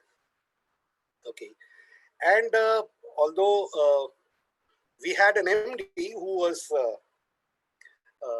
IS officer, but his foresight and his vision was fantastic. So what he did was, we, the marketing guys, were told to come to the factory and handle production. Though we were supported, but handle it, make a decision. Similarly, the factory guys were sent to us in the market. And eventually what we realized, and we were able to, firstly, the first thing that happened was when I was talking to production, now I knew the person. I could, visualize him, and visualize his difficulty as a marketing person. Likewise, when he was making my tire for me to sell, he was able to visualize me and in a marketplace, what I could be facing. So, and between the two of us, we were able to visualize what customer would want to use. Now this, at that time, these buzzwords like design thinking and all was not there, and so weren't so many technologies. But this MD realized that it was necessary to humanize everything for us to be able to grow. We were struggling at that time at a turnover of 80 crores. 2 years down the line, we were 200 crores. So the point I'm trying to make is that it is about design thinking, and it is about making it collaborative. Striving for making a perfect thing is good, fantastic, aspiration. But celebrating human imperfection is now the new, the new funda, the new normal, the new way of doing things. By understanding that, yeah, he's capable of forgetting, he's capable of neglecting, he's capable, and that building it into our offering is what makes it worth. And those are the product, services, or any kind of offering, including our own communication, that works. If you realize, in the last session, Dr. Nancy also took the trouble of repeating a few things because she wanted it to be embedded in you. I repeat, Dr. Nancy tried to repeat the thing because she wanted that to be embedded in you. So we are people who are prone to forgetting things, particularly when we are not going to be practicing it. So how we can make the product so friendly that these anomalies or these imperfections are taken into account. That the products which do that are usually the products that will succeed. So today's world is all about, doing things at the speed of light or speed of sound or whatever you like to call it. So businesses now need to turn around faster. As you can see, every year we have a new launch of every product, which is definitely much better, much faster, much more powerful, and all that kind of things. Okay, the innovations are now getting high velocity, just like Dr. Nancy spoke. Okay, and market needs a better user experience. So the actual bottom line is that the market really needs a better and better user experience. So the buzzword again is, are we empathetic, or we feel that our product is the best and that will do it? There was a time when they used to say that if I make quality, I don't even need to communicate or advertise. People will come. It doesn't happen anymore. Fancy, there are so many brands of laptops. Okay, so many of them, and most of them use the same technology. Most of them use the excuse me. Most of them use the same way of manufacturing. Most of them have the same features. But then why are there differences in prices? And why are each one of them selling? Why are only a few failing? Is the way they are going to deliver the product? Is the way they are going to be reaching the customer? Is the way their people behind are going to be taken care of? Okay, and I'm not saying that by paying extra, that's one of the ways, but essentially the respect with which they're taking. I think it was John Branson who said, no, that if I take care of my employees, they will take care of the customer. So now the world has become fast and highly creative. So the way you present, I mean, one of the first slides, I said the presentation makes all the difference, the background that will be. And here you can see in the center, there's a human and a robot interface that goes into doing this fast. Now with AI, what can happen is several, because you have data collected from various sources. So the churn out and the reiteration and the number of iteration can be done faster to get more, what should I say, favorable results before the launch or even after the launch. So this becomes, helps you come back into the market much faster. It's already happening in the automotive world. It's happening in every high-tech product. It is also beginning to happen now in things like agriculture, etc. Okay. Sometimes it is not just the product, the way the entire value chain can be studied, and iterations and the business models can be varied. So prototyping using, I mean, obviously prototyping, you can have simulations and prototype and see what it will do, etc. Testing also then becomes easier. So artificial intelligence and design thinking helps you innovate at the speed of light. And that helps you differentiate from the competitors and helps you increase customer satisfaction. It not only does customer satisfaction, it creates a customer delight. That's the new buzzword. So it is about empathizing to create a delight. It is something when you meet somebody, okay, how to impress him and how for him to feel nice about trying to meet you again. So satisfaction, you can be very well dressed, you can be very polite, does not do all. The fact that you are perfect, imperfect, or imperfect, perfect is what makes you human and what makes you likable. And that's where technology looks at these. Okay, these are the human failings which can be now addressed this way. So people adopt to new technology, discover new solutions, and develop 90% different expectations. I just saw in that chat that somebody said 90% of the time he's now using technology. I'm sure that the same gentleman must now be expecting that, okay, if this technology could do this much more. Okay, now accepting that is design thinking. That after I've provided this, next what could the customer expect? Now technologies that are there already, help you get to that point faster. And it is, it is the artificial intelligence that which triggers the need for new approaches in any industry. So you've seen, there was a time when you went to a dealer shop, bought a car or bought a two-wheeler, okay, and came back. If you had the money, you could buy it. If you didn't, then came a whole new this thing where loans started coming, and affording or being able to acquire a vehicle became easier. To now, it has come down to pay per use.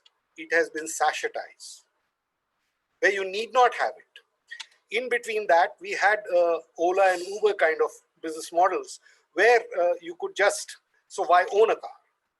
You know, so that is where design thinking kind of thing starts coming. You don't need to cook, you don't need to do this. You know, if I know it right, Amazon is working on a business model using AI where it will keep studying how you are purchasing and what are your patterns of purchase and when you need to refill. Soon, today you go and buy a product. Tomorrow it will be the other way around, where a whole box could be put at your doorstep. AI has already anticipated that these are things that you will be needing, and you could just take whatever you need, pay for it, and the box Amazon can take back. Of course, it trusts human beings a lot, but that's what empathizing with them is all about.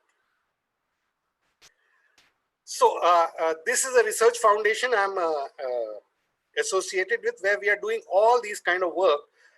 These are some of the university, not it was not possible for me to put it in the slide, but this is what it's all about. So technology is here to stay. However, how humanized we can make it is the point I'm trying to make in my presentation.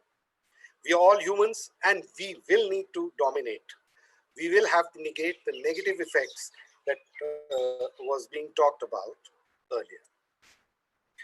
So this is it. I'm open to any questions that you might like to ask, and I can be reached at this email ID and the phone number.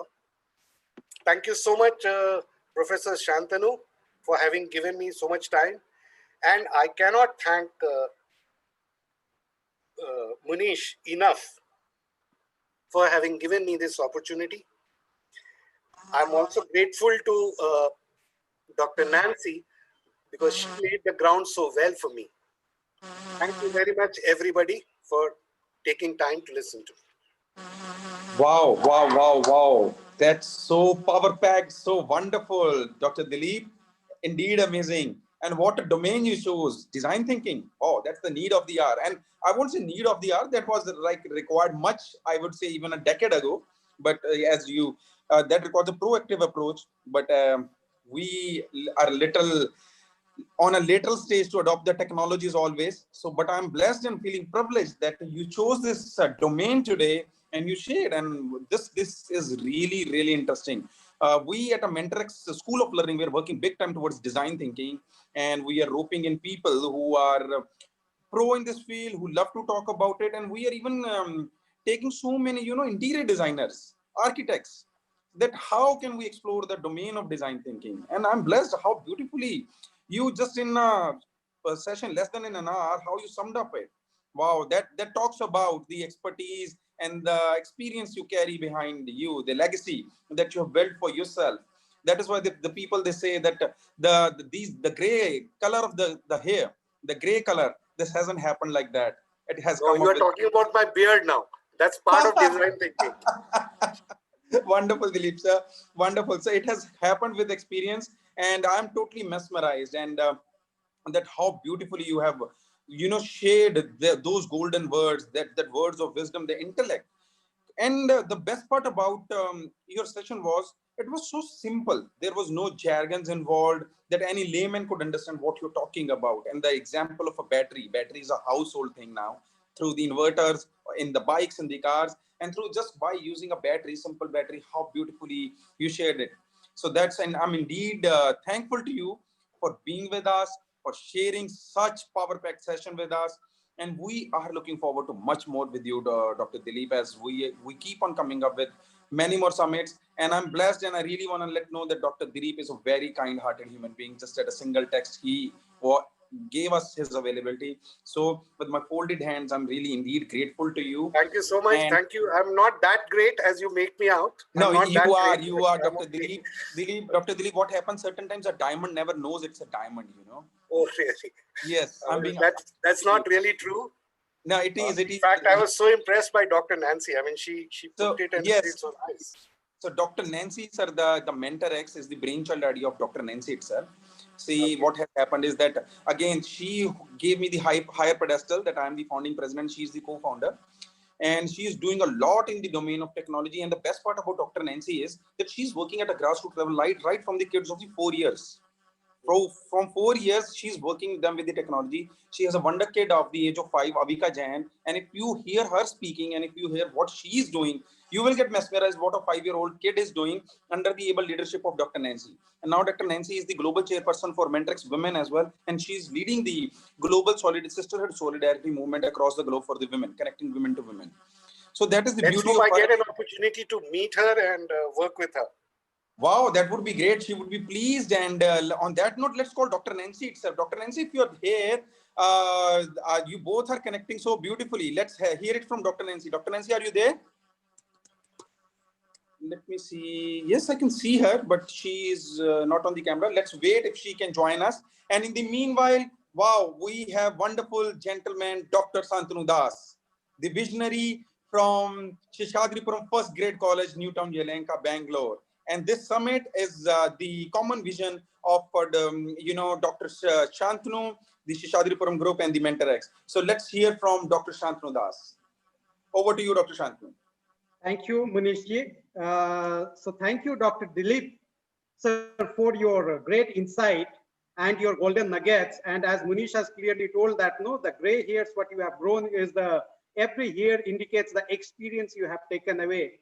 And now you are trying to reciprocate the experiences, because how we understand that Indian traditional value system or education system, Guru, usually we keep it so high because the experience, right? You won't get it in the books.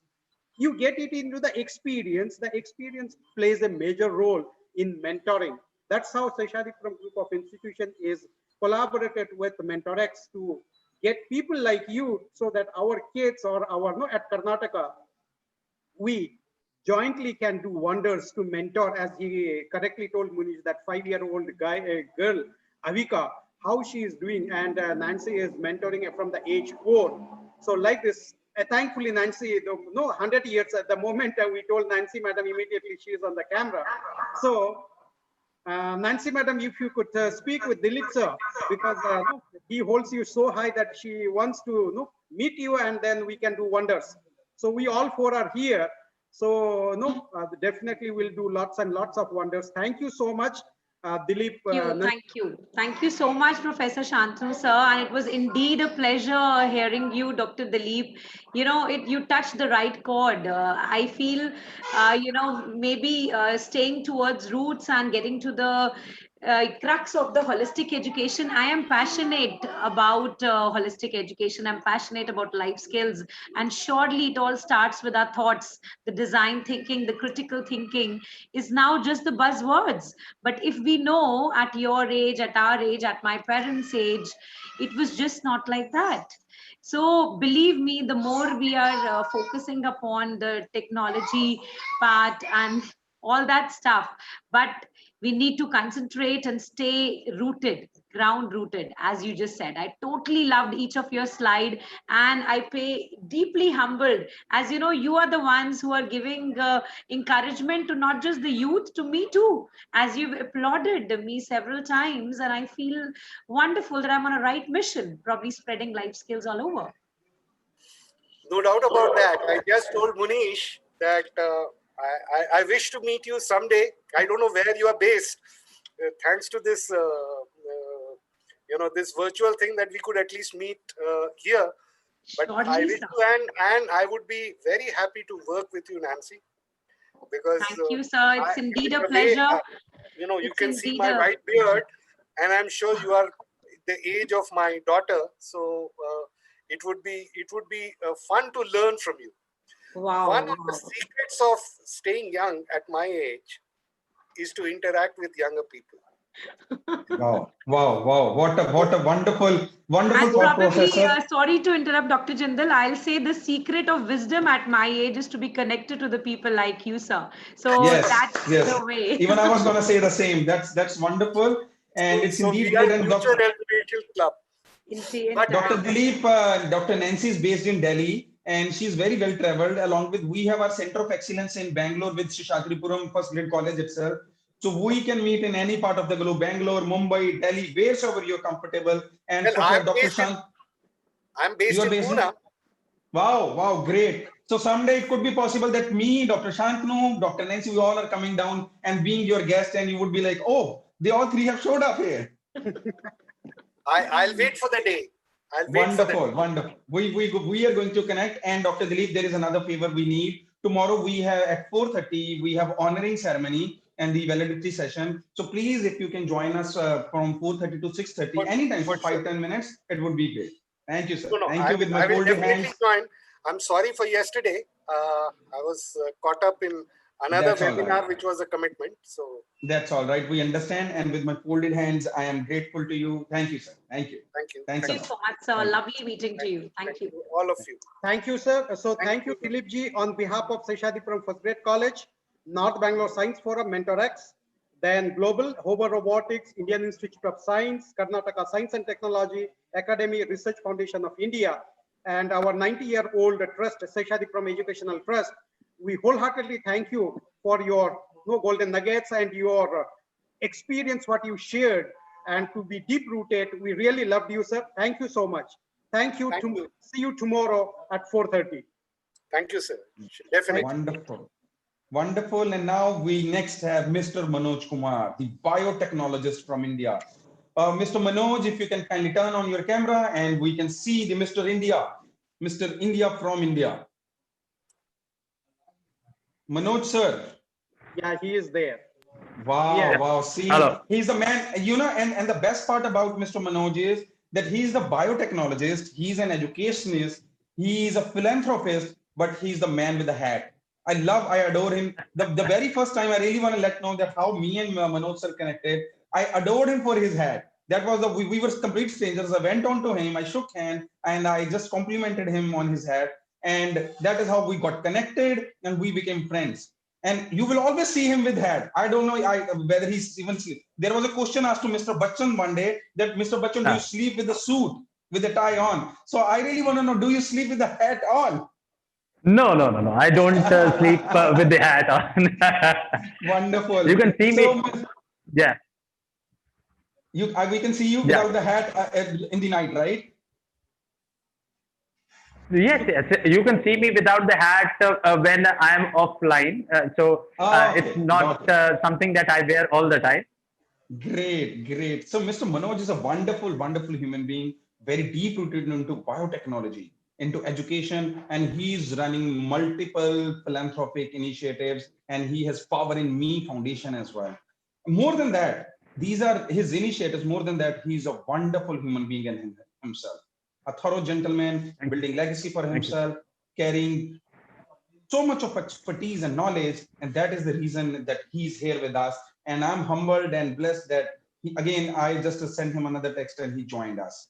So, namaste to you, Mr. Manoj. Thank you for being with us. And you are like an elder brother. And thank you for being with us. And I would really love to have you. I would really love you to introduce with the Dr. Shantanu Das. He's the visionary from Seshasdripuram First Grade College, Newtown, Yelahanka. This summit is happening with his vision, and MentorX joined hand, and we made it happen. And so over to you, Dr. Shantanu Das. Thank you, Munish, for connecting us with Dr. Manoj. So I would love to introduce Dr. Manoj on behalf of Seshasdripuram Educational Trust, a 90-year-old organization, Seshasdripuram First Grade College, North Bangalore Science Forum, MentorX Global, Hover Robotics, Hoverboards India, Indian Institute of Science Alumni Association, Karnataka Science and Technology Academy, and Research Foundation of India, New Delhi. We jointly hosting this program, third international conference on confluence of technologies, what's not there, everything from AI to quantum mechanics. So I welcome you, sir. So Manoj, as a founder, president, and trustee of Power in the Power in Me Foundation works for the rights of the people with a rare disease, covering healthcare, education, with livelihood, generation, and environment. He is also a motivational speaker, scientist, author, entrepreneur, and rare disease vocalist. He also happened to be a hemophilic, which is a rare bleeding disorder. He has 11 plus years of professional experience in biotech and skill development industry. Recently, he has filed a patent on system and method for veterinary pharmacovigilance, monitoring and recording. This patent looks to revolutionize animal healthcare in India. He is founder of two startups, Sing Biotech LLP and Pick Shares.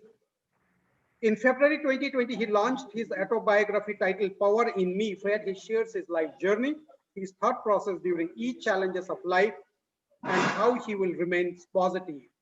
His scientific book is Spice and Herbs as Antibiotics.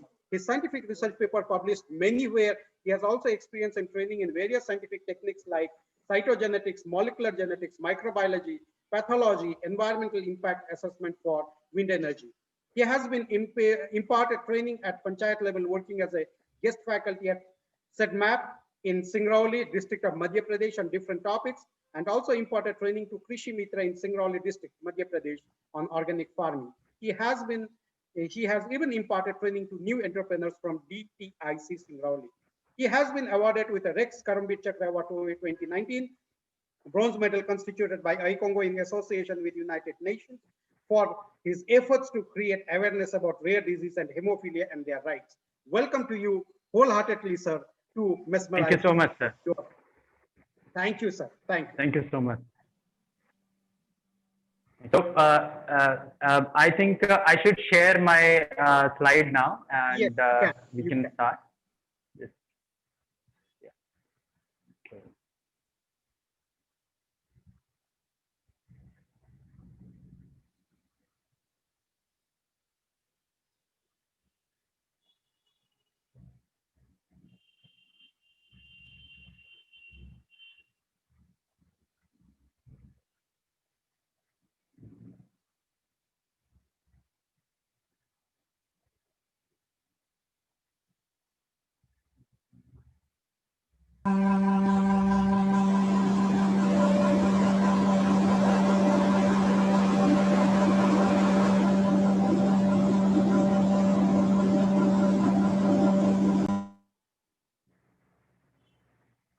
Hello. Yes, sir. Is it visible now? Yeah, it's visible. You have to enlarge it. Means no, zoom it up. Screen. Actually, I am live from mobile. Okay, done. Please go ahead. Okay, yeah. Because of the electricity or power cut issues, weather is like that here. No issues. Please go ahead. Please. Okay. So today, since thank you so much, Shantanu sir, for the introduction, and Munish for giving me this opportunity. As I've been already introduced, that I'm working for the rights of the people with rare diseases. So COVID-19 has seen a shift into healthcare in India and worldwide also. So I thought, why not present on something that towards digital healthcare, how we are moving towards digital healthcare, and what could be the possible solutions that information technology and other technologies, advanced technologies or emerging technologies offer to us for a better healthcare. So I'm trying to focus on the solutions into healthcare that these technologies are going to offer through an example of rare disease. So first thing, what is health? It covers different aspects like your physical health, your emotional health, your social well-being, and at the same time your spiritual well-being. Many other include intellectual well-being also as a part of the health condition.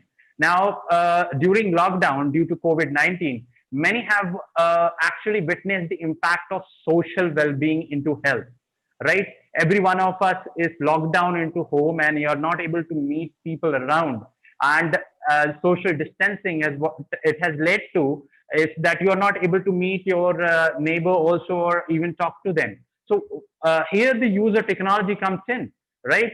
We are interacting today through Zoom and other technical gadgets through which we are able to meet each other. So we are helping each other into the building up a better health. And what is a disease? Any problem into these aspects of the health that makes up the disease. So there are there are many reasons for a disease to happen, or that is any anomaly that may occur into that thing that leads to it. So some fact checks for India and health.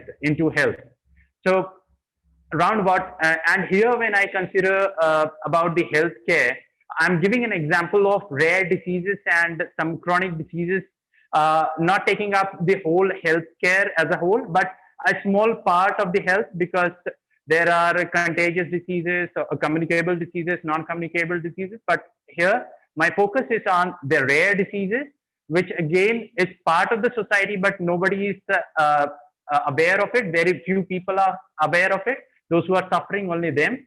So about 8 to 10 crore people in India are suffering from one or the other kind of rare disease in India.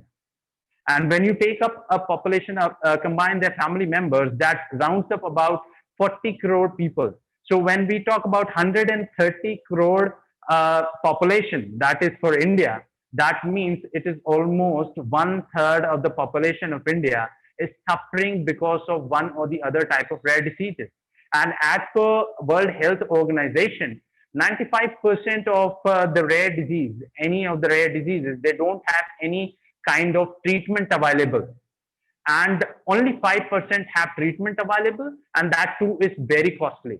And when you add chronic conditions, which are not rare in nature, so the number of the population that is dependent on healthcare, that means treatment and diagnosis and all these facilities for more than 1 year time duration, that means you have a huge number that is a burden on the GDP of our country. So some examples, which I think we, as an Indian, I'm not proud of, that is, we have the largest number of patients with cardiovascular diseases in the world, number of diabetes patients, hypertension, obesity. We are leaders in the world in that. This is something that we should be concerned about, and technology can help us into combating that. Globally, then this one global data is available. That is globally 17.9 million people die because of cardiovascular diseases. That is 31% of the deaths worldwide. I'm giving you this facts because later on I'm going to discuss how technology is going to help us actually monitor them and reduce the number of deaths or leading to death. And annually, one more situation that is very alarming in India, that is about 1.5 lakh patients of chronic kidney diseases are added in India each year, and they need kidney transplantation. That means there is a huge need for organ also. Being a biotechnologist, we have studied about immunology and autoimmune disorders, and now the technologies are coming up which are into organ regeneration in the laboratory. So these are some of the systems that are coming up, and technology can help us into help us better it. So how healthcare and me are related. I started as a junior research associate in a biotech company. And now, since everyone knows that I'm also a rare condition, hemophilia, rare bleeding disorder, I've been working for rare disease awareness. So that gives me an insider's insight. So what a family goes through and what are the health conditions or health problems at different age group and the patients suffer from. So I have the insider insight, and healthcare is the main concern. As rightly mentioned, sir, that at Power in Me Foundation, we work on healthcare, education, and livelihood generation of people with rare diseases. So healthcare is at the priority level, because if an individual is healthy, he or she will be able to get a proper education. And if someone is getting a proper education, they'll be able to generate their own livelihood. They'll be productive to the society and to the nation. So some of the problems here that I would like to highlight that come is delayed diagnosis.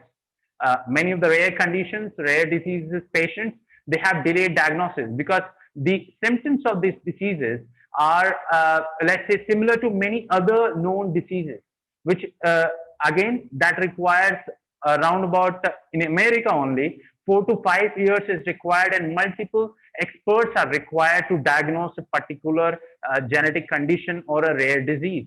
And if the diagnosis is delayed, treatment is delayed. And if treatment is delayed, the life, quality of the life of the patient, you can imagine, it's not that good. And many a times misdiagnosis, as I told you, misdiagnosis happens. And there is lack of knowledge among doctors and other medical practitioners about them, because they are rare in conditions. That means their prevalence is around about 2,000 patients in 1 lakh population, or it goes up to something like that. There is a 1 in 1 million, something like that. So the varies. These rare disease conditions vary. So here the technology comes into handy. How IT is affecting healthcare, as everyone can see. Let's put our imaginary hat on our head. Like imagination, just close your eyes and imagine you are in a hospital. So nowadays, as we were growing up, this was not common, but nowadays we have electronic health record. So now hospitals, good hospitals are practicing this. They are collecting the data, and automation is happening in healthcare at various levels. You are getting automatic results like diagnostic tools. You have oligonucleotide synthesizers, or you have systems that are faster and automated to test the biological samples also. So that is giving up a faster results to you. And at the same time, you have wearables, and you are wearing, and it is connected with your apps, mobile apps, telemedicine. Now, COVID-19 has led to more people come online, and now doctors across various parts of India and across the world are offering their services online. So that is also happening. And then again, there is disease registries. Disease registries are large databases where particular segment of diseases, that all the information of the disease, the genetic conditions or the genetic makeup of that particular gene that is responsible for that disease is stored in a single place. And cloud computing has come up, and it is helping to have more cloud spaces also is available to store this data in the form of registry. And then you have more ongoing, your tools are available, your management tools in hospitals and in laboratories are coming up, which are information driven and are highly advanced now, and AI enabled diagnostics. For example, Watson has been, we have already seen that the supercomputer Watson has been already using some of its AI computing and its ML to actually diagnose cancers also. So what is all this automation and use of IT leading to? And it's leading to more data generation. So here, the thing is, now we are living in an era of data, where data is very important. It's next oil. People say it's next oil, or it's the most important thing. So yes, it is very important. So healthcare data, when we talk about information technology or technologies merging in with the healthcare and to provide a better healthcare, we are talking about healthcare data, health informatics, we can say. So we have that data each, and currently our Prime Minister, Honorable Narendra Modi ji, had declared about digital health condition in India, where we'll have a specific card that stores all the information about the health of an individual. So there are some concerns also, and there are some advantages also in that. And COVID-19, we are shifting towards the online health consultancy. Now, the IT trends in healthcare, more patient-centered approach to healthcare. See, now through COVID-19, what we have seen is it's almost impossible now to handle the already pre-burdened hospitals, government hospitals or from the well-known private hospitals. They don't have enough infrastructure at their place. So when we talk about the patient-centric approach to healthcare, it is personalized medicine. So when we have more information about a particular individual, so we can better test or provide them better treatment facilities at their home also. So if the need comes, then only they have to come to the hospital or to meet face to face with the doctor. And state of art healthcare at home. Automation happening, new gadgets coming up, and your wearables coming up. So your critical data is being collected in your mobile or in a particular application, which can again be connected to the centralized database, which could be accessed by your doctor, and doctor can keep an eye on the patients on the regular basis. That could be also combined with the AI, that the AI algorithm can keep an eye on the criticals or the vitals of a particular patient, such that suffering from chronic conditions or from rare diseases where sometimes they suffer from life-threatening, all of a sudden life-threatening health conditions. So that can help check on the patient 24/7. Collaborative care models have come up and are now gaining more recognition, as it reduces the burden on particular doctor. So when I talk about rare disease or a particular chronic disease, they require multiple experts to handle the patient. For example, if there is a condition for orthopedic problem like knee inflammation or something like that, so that doesn't always have to be your physician, but that could be handled by the orthopedic surgeon also, someone dealing with that, or a normal MBBS can also handle that. Just the importance is that they should have all the detail about the patient's case history. So this is where IT is going to help. And data storage and analysis, which is already happening. If we talk about clinical trials, in drug discovery, clinical trials are the final stages where we check the particular testing APIs for their potential as a medicine, and they could be used as a medicine or not. So clinical trials are done on human. So there is clinical data management, and at the same time, there is pharmacovigilance. Clinical data management is clinical data that is collected from the place where the clinical research is happening. So all this critical data is collected and it is analyzed by the drug discovery company and the doctor's principal investigator who is handling the particular drug and is testing them. So they analyze the potential of that particular drug. So this huge data is managed. Still, we are not able to use the full potential of the data that we are getting. That could be used in many more ways.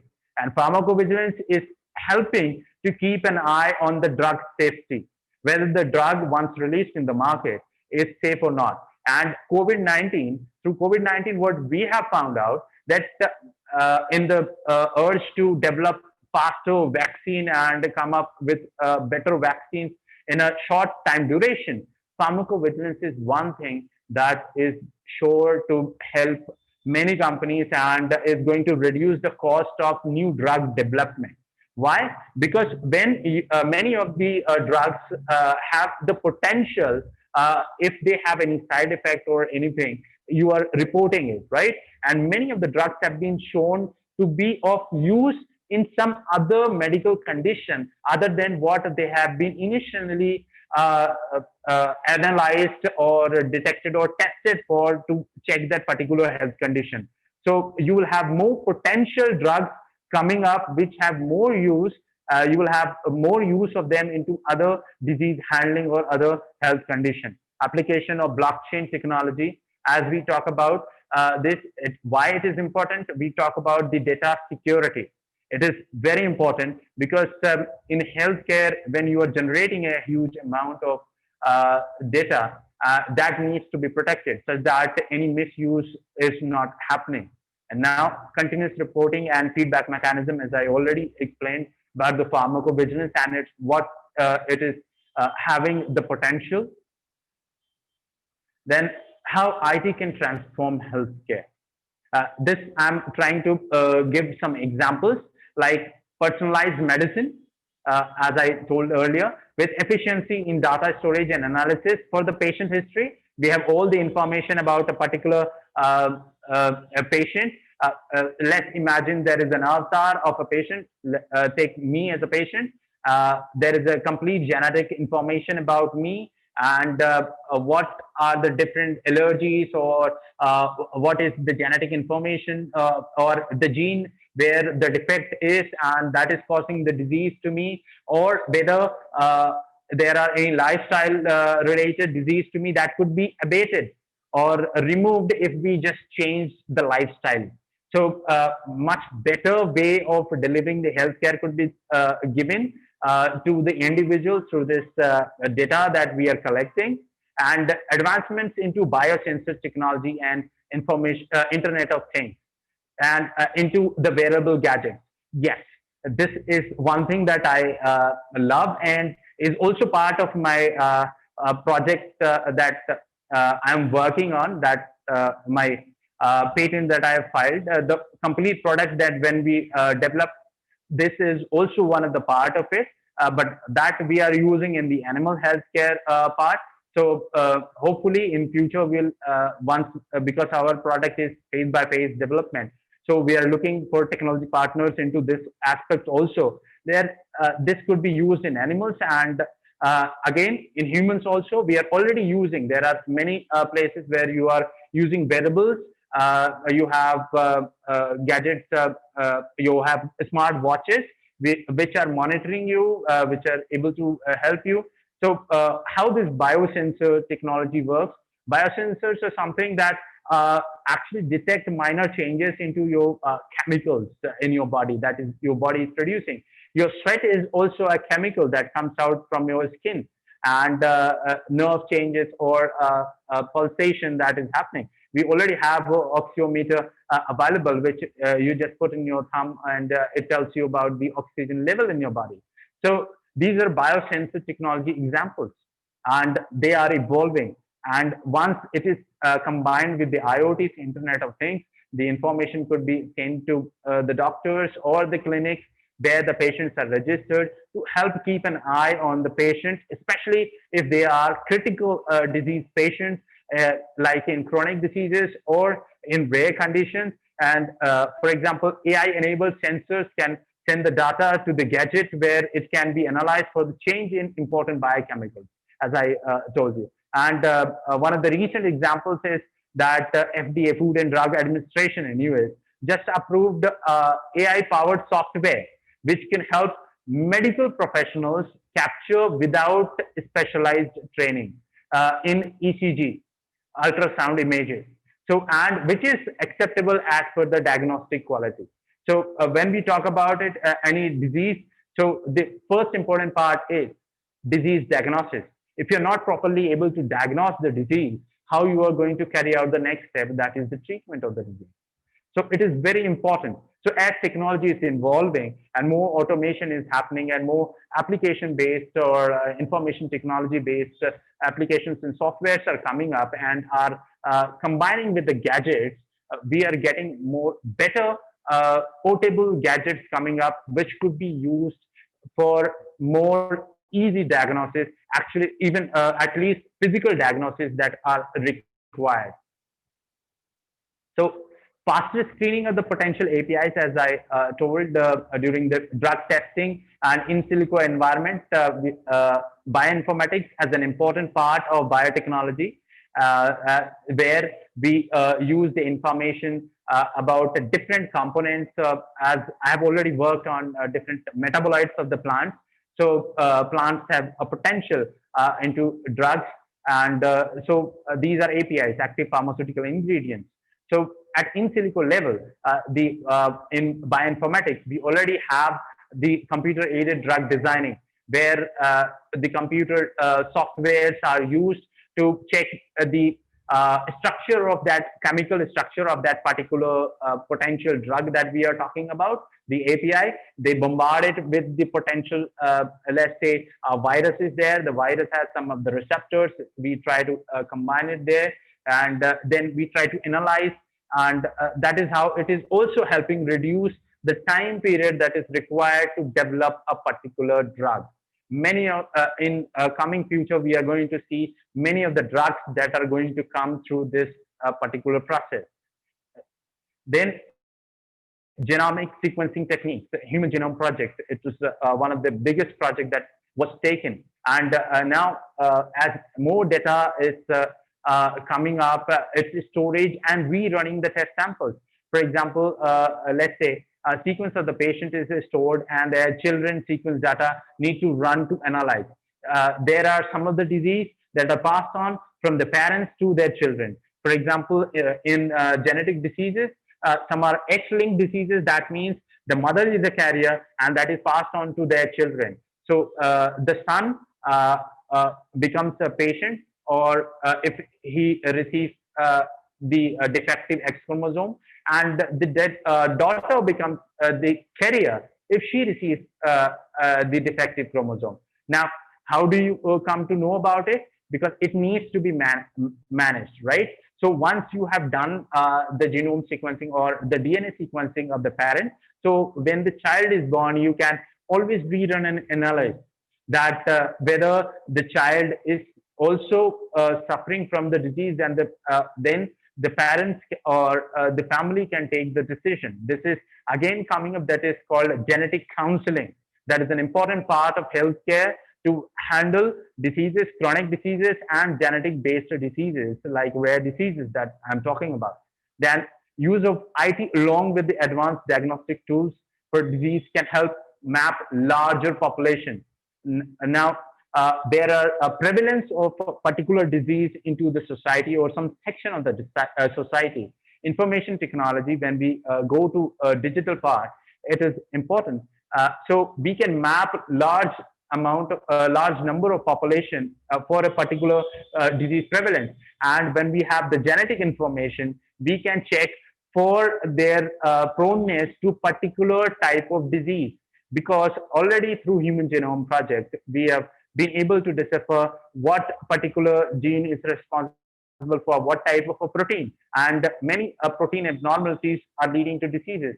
And even the populations, their proneness to diseases like obesity or hypertension or cardiovascular diseases can be actually analyzed within time, and the governments can actually devise a strategy to combat it.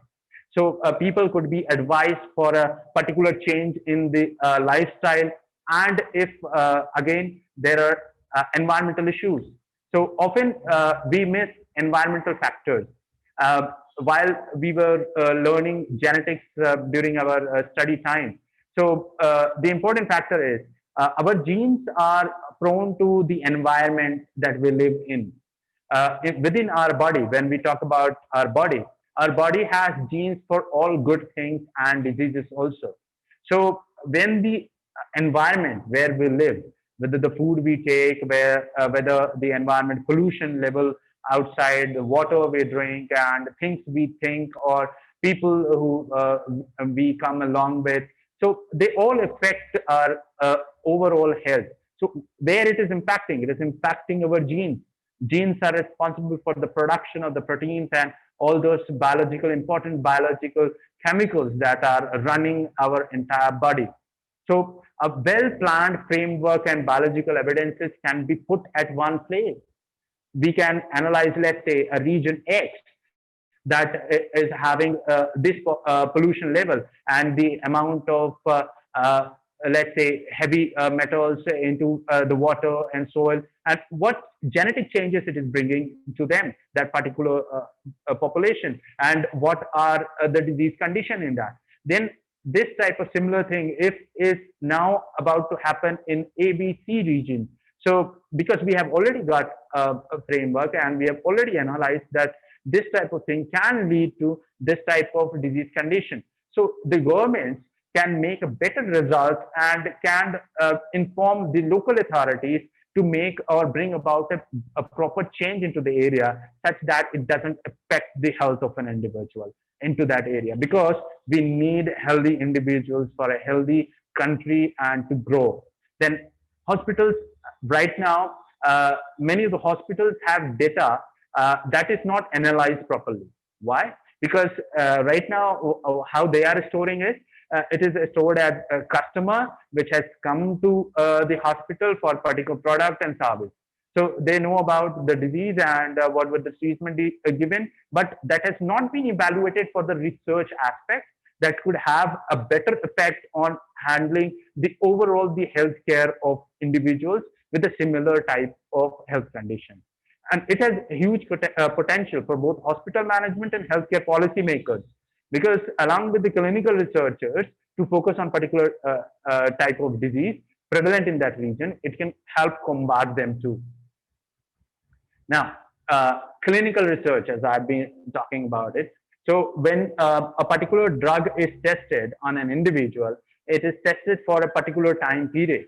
So everything is checked for that individual. That is generating a huge data in India.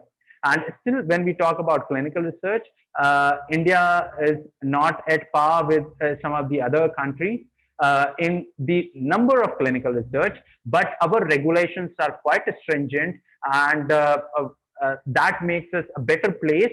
But again, still there are huge way to go about. So when we have the clinical data through clinical research collected, it requires again proper data mining and analysis. Then can be used to, and this information that is collected can be used to track the efficiency of particular or multiple channels and medicines for disease management. So when we work for overall disease management from policy level to administrative level to educating the patients themselves that what they need to do. So patient education is also important. When I talk about healthcare, information technology in healthcare, it's about educating the healthcare providers about the new diseases that are coming up and getting them trained. And at the same time, being the patient, one should be aware of their own medical condition. And that could be only possible if we have information technology and good resources prepared with it. Then some of the concerns of digitization, two important concerns: cybersecurity. So again, when India shifted to digital transactions of money, again we are paying money, and our Prime Minister wants everyone to be connected through that important digital health card.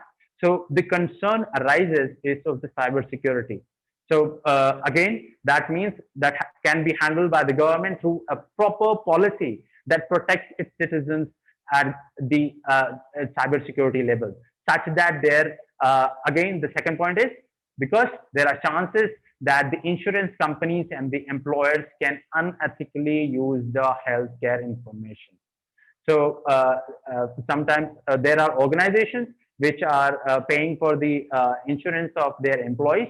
But let's say if a particular employee is prone to some kind of diseases, so if the insurance companies already know about it, they may charge higher amount from them for covering those diseases. And the employers may then again say that we will not pay for covering of those particular diseases because your genetic makeup is such that you cannot be supported because you are prone to have that thing. And again, the thing with the genetic thing is that if the environment is right, that particular disease gene may not express. It's not necessary. It's not necessary that that particular gene may express. So how would you explain this to those people who are not versed with this part? Okay, so these are some of the concerns also. Now, we have been saying that make in India, right? Yes, make in India. Let's combine it with Solution in India initiative. So when we talk about healthcare and advanced technologies and information technology, today at this platform, I would like to initiate or like to put my views on one thing, that there is Silicon Valley in US, and all our minds are there solving different problems through information technology and other technologies because in US and other Western countries, softwares are patentable, right? Though it is a matter of debate elsewhere, in India, still software is not patentable. Now, when we talk about putting solutions, they are providing solutions, right? Mobile applications to other software, they are providing solutions. So let's urge our government to actually now allow software to be patented in India, made by our Indian minds. So then when you are having solution in India and we are finding the solution, here I gave an example of rare disease, that how your delayed diagnosis or delayed treatment affects the population or a person themselves and their family. So when we have the advanced technology coming up, this entire process could be speeded up. So the suffering time is reduced. So I would like to conclude with this, that let's go for solution in India with more technologies coming in. And you can connect with me here, and the WhatsApp number I have given. Thank you.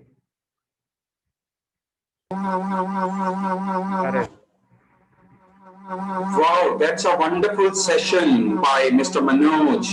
Thank you for such empowering, such powerful session. Before we go further, first, if we are open for Q&A. If anyone have any questions, any queries for Manoj sir, please kindly either unmute yourself or write in the chat.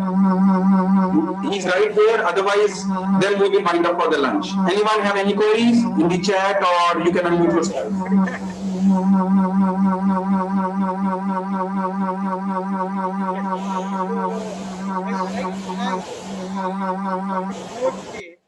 For his wonderful talk on and the presentation. So anyway, many people are there from biotechnology and genetics. They will be really getting the information or the way how you have done it. And to the entrepreneur and rare disease, you being a motivational speaker, scientist, and author, and the entrepreneur, and know how you have taken up this genetical disorders, and then you have taken the patents. And because in life sciences or in any field we could take nowadays, your ideas, how IPR plays a major role. Yes. And so that's how people has to understand the ideas, protections, and intellectual property right. So I would like to put a note here that recently we have established a IPR cell in our campus with Karnataka Science and Technology Academy and the government of Karnataka, that WIPO. We have established a cell, and with help of MentorXX and you being a biotechnologist, so definitely we can promote our students to go ahead to how to file the patents and how to nurture the talents and save their ideas. Because usually what we do, we share the ideas and then it's gone. So even we publish the paper. Yes. In India, most of us, what we do, we publish the papers, but we don't know that before publishing any idea that can be trapped into, tapped as a patent, and then we can get royalty. That's a lot of ways to think of. Yes. I wholeheartedly thank you on behalf of Seshasdripuram Group of Institution, North Bangalore Science Forum, MentorXX, Over Robotics, Over Boats India, Indian Institute of Science Alumni Association, Karnataka Science and Technology Academy, and Research Foundation of India to spare your valuable time and guide our young minds. Thank you wholeheartedly, and request you that tomorrow at 4:30, please join us for a few minutes for the valedictory session. We'll be really grateful to you. Thank you so much. Thank you so much. Thank you so much, sir. Thank you, Manoj Bhai, for being with us with my folded hands. I'm really grateful to you. Thank you for sparing your valuable time and sharing your golden nuggets with us. Thank you, Munish. एक चीज आपके साथ और मुझे पूछनी है, because there are many conditions that lead to disability in rare conditions, and I see that at Hover Robotics, as when we met, you gave a small presentation about it, how it is helping people with disabilities, right? So yes. We can work on some project, how it could be used, it could be further customized to actually get a better prototype out there that could help people who are developing some disability due to rare condition. They could help get help from your Hover Robotics. So Yes. I would love to do that. See, I still remember it was year 2016 when we started helping person with special needs. We Yes. are specially able human beings. So we developed prototype. It's a hover cart whereby if they are not mobile enough, they can sit and they are called man on wheels. And then now I am on the national policy of the startups as well. Government of India has set up robotics lab with the amount of 26 crores in Noida, Okay. Greater. Right, I am Okay. on the panel. I am on the panel of that by the government of India. And today we have even in fact today itself at from 4 to 5:30 we have a panel meet as well whereby we are going to share our inputs. So Okay. yes, we can develop our prototypes there as well. So what we do after this, we connect over on personal note and discuss Yes. it, Yes. take it Yes. forward. Whatsoever we can do, we are available. And Yes. tell you another beautiful thing is, if you are seeing Professor Shantanu here, he's a Yes. wonderful visionary.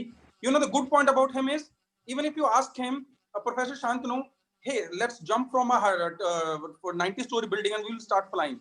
He won't say no. He won't even give a second thought. He say, okay, you are saying I will do it. You know, he's such a visionary. He's open for experimentation, even if it costs him his life. That kind of he is. So we are blessed and together, and we have a center of excellence with the Seshasdripuram First Grade College for MentorX as well as robotics as well. So we are doing so many robotics things with them as well. So let's make it happen. And we are open. We are available 24/7. Let's connect on a personal note. Let's make it happen. Whatever you say, we are available. And Okay, before definitely. I really want to connect you with another visionary, Dr. Nancy Juneja. I think you remember her. She was also at Yes. DLX. Yes. Dr. Yes. Nancy, so she is the brainchild behind MentorX. Whatever MentorX is today, how MentorX, she's the one who, and she gave me the high pedestal and I became the founding president. She's the co-founder and she's the global chairperson for MentorX Women as well, whereby she is leading the global solidarity sisterhood movement of MentorX Women. So Dr. Nancy, we would love to hear quick a few words from you for another minute or two. Please interact with Mr. Manoj. Yeah, thank you so much, Dr. Jindal. Again, for the bestowing me always with your gracious words. And it feels high when we connect to, such people all around that we don't have to bother upon anything. They are there to take care of each and everything around. And it's indeed a pleasure to meet you, Mr. Manoj Kumar Singh. I heard your presentation. It was so wonderful. And definitely you touched the aspects and gave us great insights to think forward to. So this conference surely, is somehow creating ripples of change and giving us the seed of thought at whereas we have to do. I heard your conversation with Dr. Jindal also, and we love to be part of any of your social pursuits and wholeheartedly contribute towards them. Thank you so much, Nancy. But Manojji, Dr. Nancy could be a catalyst for you in your Power in Me Foundation. That is Okay. so yes. You don't know her. She doesn't opens up so quickly in a minute or two, but she could be the game changer for that. So I'm gonna connect you both on a personal note as well. So let's see where, how, who, me, Dr. Nancy, and Dr. Shantanu Das together we gonna be the game. Definitely. We can be the enablers Definitely. for the society. We can be the enablers for the world as a whole. Let's make it happen. Yes. On that Yes. note, Yes. gratitude with the folded hands for you. See you tomorrow at the honoring ceremony and at the valedictory session. Okay. Thank you so much. Thank you. Now, everyone, let's for a lunch here and we'll be back at 2 o'clock.